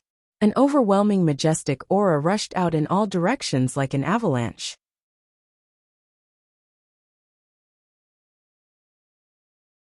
Chapter 953. The birds and beasts in the forest fled in panic. Yin Wuchen, who was in the courtyard, could not open his eyes because of the piercing red light. All he could hear was the sounds of walls collapsing and roof tiles flying in all directions. It was a mess. The strong wind that could sweep away all obstacles gradually subsided, and the red light also suddenly disappeared. Yin Wuchen opened his eyes and was shocked. A giant Black Moon Pagoda that was 100 meters tall appeared in front of him. It was so real, and it did not look like an illusion. On the crescent moon-like blue blade, there was a red light flowing and flickering. The slightly bulging black blade body was covered with dark and shiny demonic patterns. Black smoke wrapped around the blade, and an incomparably ferocious aura was undoubtedly revealed. Shochen looked up at it in a daze. He stretched out his arms and slowly floated up, floating in the middle of the crescent. Yin Wuchen suddenly woke up from his shock. He quickly looked around and shouted angrily, "Bastard! What are you trying to do? Do you want to drag the 10,000 demons to eternal damnation?" Shochen glanced down and waved his hand. The black crescent rotated and shrank rapidly, flashing along with his figure. After landing, the Black Moon Pagoda had returned to its original appearance. However, it was filled with an ancient aura that was not there before. It seemed unusually heavy and oppressive. The entire Black Moon Pagoda was filled with an indescribable spirituality. It circled around Shochen from left to right, east to west, front to back, and seemed to be very excited. The simple and unadorned house had been destroyed by the powerful aura. Yin Wuchen kicked away the collapsed roof beam beside his feet. Shochen flashed through the dilapidated house and directly rushed into the cave at the back. The Black Moon Pagoda floated beside Yin Wuchen. At this moment, hundreds of figures flew over from the direction of the 10,000 demons. The palace master of the 10,000 demons, Bu Yinxiao, landed beside Yin Wuchen. Qiu Wuyuan was also among them. Everyone was obviously alarmed by the commotion just now. Everyone looked around at the mess and could not help but look at each other. They did not know what had happened to cause this place to be like this, but they still bowed to Yin Wuchen. Bu Yinxiao, with his white hair tied up by a black crown, came forward and cupped his fists. "Master, what happened? I had some enlightenment just now and could not control myself. I did not want to destroy this place." Yin Wuchen waved his hand at everyone and said indifferently, You are all busy, not an idle person like me. Go back. I have nothing to do here. Everyone was a little shocked when they heard that. Just now, they all felt that majestic and unparalleled aura. They didn't expect that it was actually the old sect leader's cultivation. It was a little too shocking. Many people caught a glimpse of the enlarged version of the Black Moon Pagoda, and couldn't help but glance at the floating Black Moon Pagoda beside Yin Wuchen. They were all secretly trying to figure something out. Bu Yunxiao looked around and respectfully said, "Then we won't disturb Master's cultivation any longer. Disciple will immediately send someone to repair this place after we return." Yin Wuchen nodded slightly in acknowledgement. Everyone bowed and flew back to where they came from. After everyone left, the Black Moon Pagoda beside him rushed into the cave at the back of the mountain with a whoosh. He glanced around and then also rushed into the cave. Man Hu and the others in the cave were like birds startled by the mere twang of a bowstring. They were startled by the commotion outside. Before Shouchen could ask anything, Yin Wuchen dashed in and shouted, "Bastard! What do you want? Do you want to deliberately cause trouble for my old bones?" Shouchen smiled faintly and did not take it seriously. He raised his hand and stroked the Black Moon Pagoda floating beside him. He said to himself, "The current Yu Qianqiu is really powerful. He can actually command the world and become the world's #1 master." Then he looked around and asked, "What do you think he is planning by gathering all the alchemy cultivators in the world?" Man Hu and the others shook their heads. They had been trapped here for a long time and did not know what Yu Qianqiu wanted to do. They could not help but look at Yin Wuchen. If there was anyone here who might know what Yu Qianqiu wanted to do, it was Yin Wuchen. Who cares what he is planning? The current Yu Qianqiu's power covers the entire cultivation world. He is not someone you can afford to provoke. So behave yourself and don't think about provoking him again," Yin Wuchen shouted sternly. Shouchen smiled and did not say anything. He knew that his grandfather was very conflicted. He hoped that he could compete with Yu Qianqiu, but he was also afraid that he would not be a match for Yu Qianqiu. In the end, he would not only harm himself, but also implicate the 10,000 demons. After Yin Wuchen left, Shouchen waved his sleeve and put away the Black Moon Pagoda. He then strode outside. The others felt that something was wrong. Yin Bugui shouted from behind, "Xing, what are you going to do?" Shouchen stopped in his tracks and turned to look at the few of them. He said confidently, "With my current cultivation and the Devil Blade, I can go anywhere in the world. Moreover, I can't just watch as Yu Qianqiu grows stronger." The meaning of his words was very clear. He wanted to settle the score with Yu Qianqiu. Man Hu immediately said anxiously, "Junior brother, didn't you say that with your current cultivation, you can open the passage to the demon world once you get the Devil Blade? Why don't you open the passage to the demon world first and get strong reinforcements before annihilating Yu Qianqiu and all his forces? Isn't that appropriate?" He had suffered losses at the hands of Yu Qianqiu time and time again. Now he was afraid of Yu Qianqiu. Although Yen Zhuixing's cultivation had reached the soul formation final stage, he was still afraid of his master Bing Qingzi. "Open the passage to the demon world?" Shouchen's eyes flashed fiercely. "Do you really think that the people in the demon world will be grateful to us after we open the passage to the demon world? I'm afraid we are no different from ants in their eyes. It's not realistic to expect others to take revenge for us. I have to settle the grudge between me and Yu Qianqiu with my own hands. Otherwise, I won't be able to vent the hatred in my heart. As for opening the demon world, we have to wait until we have enough power in the human world. That's why we have to get rid of Yu Qianqiu, who is a stumbling block in the human world. Then the devil realm, the immortal realm, and the underworld. I want to trample them all underfoot. I want to be the eternal ruler of the 3 realms." As soon as he said those ambitious words, everyone was dumbfounded. As his father, Yen Bugui swallowed his saliva with difficulty. "Xing, be careful. Haste makes waste. Father, don't worry. I won't make the same mistake as last time." Shouchen gritted his teeth. "I really underestimated that guy's ruthlessness last time. This time, I will be careful. I'll grab his weakness and kill him in one fell swoop." The last time he was talking about was the time when he held Lu Yanqing and the others hostage in the Spirit Fong Valley. Who knew that Yu Qianqiu did not care about the lives of Lu Yanqing and the others, and still tried to kill him, to the point that his soul almost flew away. They knew him too well. They knew that once he made a decision, there was no point in trying to persuade him. Yin Bugui sighed. Find a chance to see your mother and sister. See if they're doing well. I'm sure they've been worried about us. Shouchen paused and seemed to recall something. After a long silence, he said slowly, after we leave this place, I'll go to the 100 Flowers Palace. You guys wait here. I believe it won't be long before we don't have to hide anymore.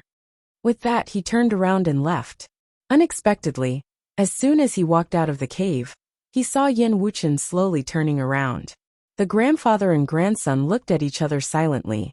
Finally, it was Shouchen who broke the silence. Grandfather, I've made up my mind. Don't stop me. I knew you wouldn't give up. Yin Wuchen shook his head and sighed.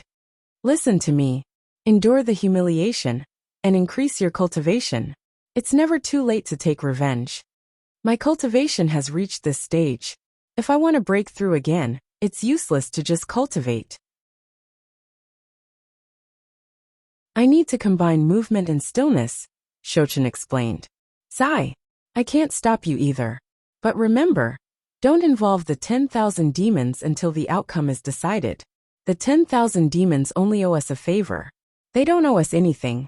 Even if you fail, maybe the 10,000 demons can be your escape route. Yin Wuchen didn't look at him anymore. He waved his hand and gestured for him to leave. Shouchen bowed. Then, he turned into a shadow and shot into the clouds, flying away quickly. In the deep forest in the distance, Qiu Wuyuan focused his vision and saw everything. When he saw Shouchen leaving at an unimaginable speed, his expression changed drastically. Not long after Shouchen flew out of the mountain range, where the 10,000 demons were entrenched, he suddenly stopped in the air and turned around to look down. No one knew what he had inadvertently discovered, but he quickly flew downwards and directly scuttled into the dense forest. He blocked in front of a woodcutter and said indifferently, Who are you? Why are you staring at me? The woodcutter had a short beard. Although he was dressed like a woodcutter, he didn't have any woodcutter's tools. In fact, his tools had already been thrown a few kilometers away. He chuckled and said, Young master, why do you say that? Shouchen looked around and sneered. You're hopelessly stupid. You're full of flaws. Do you think there's a need to hide? You don't look like someone from the 10,000 demons. After sizing up the woodcutter, he stared at the woodcutter's face. He suddenly narrowed his eyes and said, I think I've seen you somewhere before. Tell me honestly, who are you? Don't refuse a toast only to drink a forfeit. The woodcutter's expression changed slightly. Without another word, he quickly fled into the distance. However, before he could get far, he saw a figure flash in front of him. 2 beams of demonic red light pierced his mind, and he immediately fell unconscious. You dare to show off in front of me with just this bit of ability? Shouchen sneered. Who are you? And what are you doing here? The woodcutter said with a dazed expression. My name is Highway. I've been ordered to keep watch here. Highway. Shouchen frowned slightly and racked his brains. Suddenly, his gaze turned cold, and his face darkened. No wonder you look familiar. We've met in Cornucopia before. You're one of the 4 subordinates that Yu Qianqiu took in outside Cornucopia's spring slumber loft. Why are you keeping watch here? Tell me everything in detail. That you're tuning in to the Li Mei's Sword of Destiny YouTube channel. We're so grateful for your support, and don't forget to subscribe to join us on this incredible journey through captivating stories. Your generosity through donations truly makes a world of difference, as it's the primary source of revenue that allows me to expand and enhance this channel for you. Thank you from the bottom of my heart for being a part of this adventure.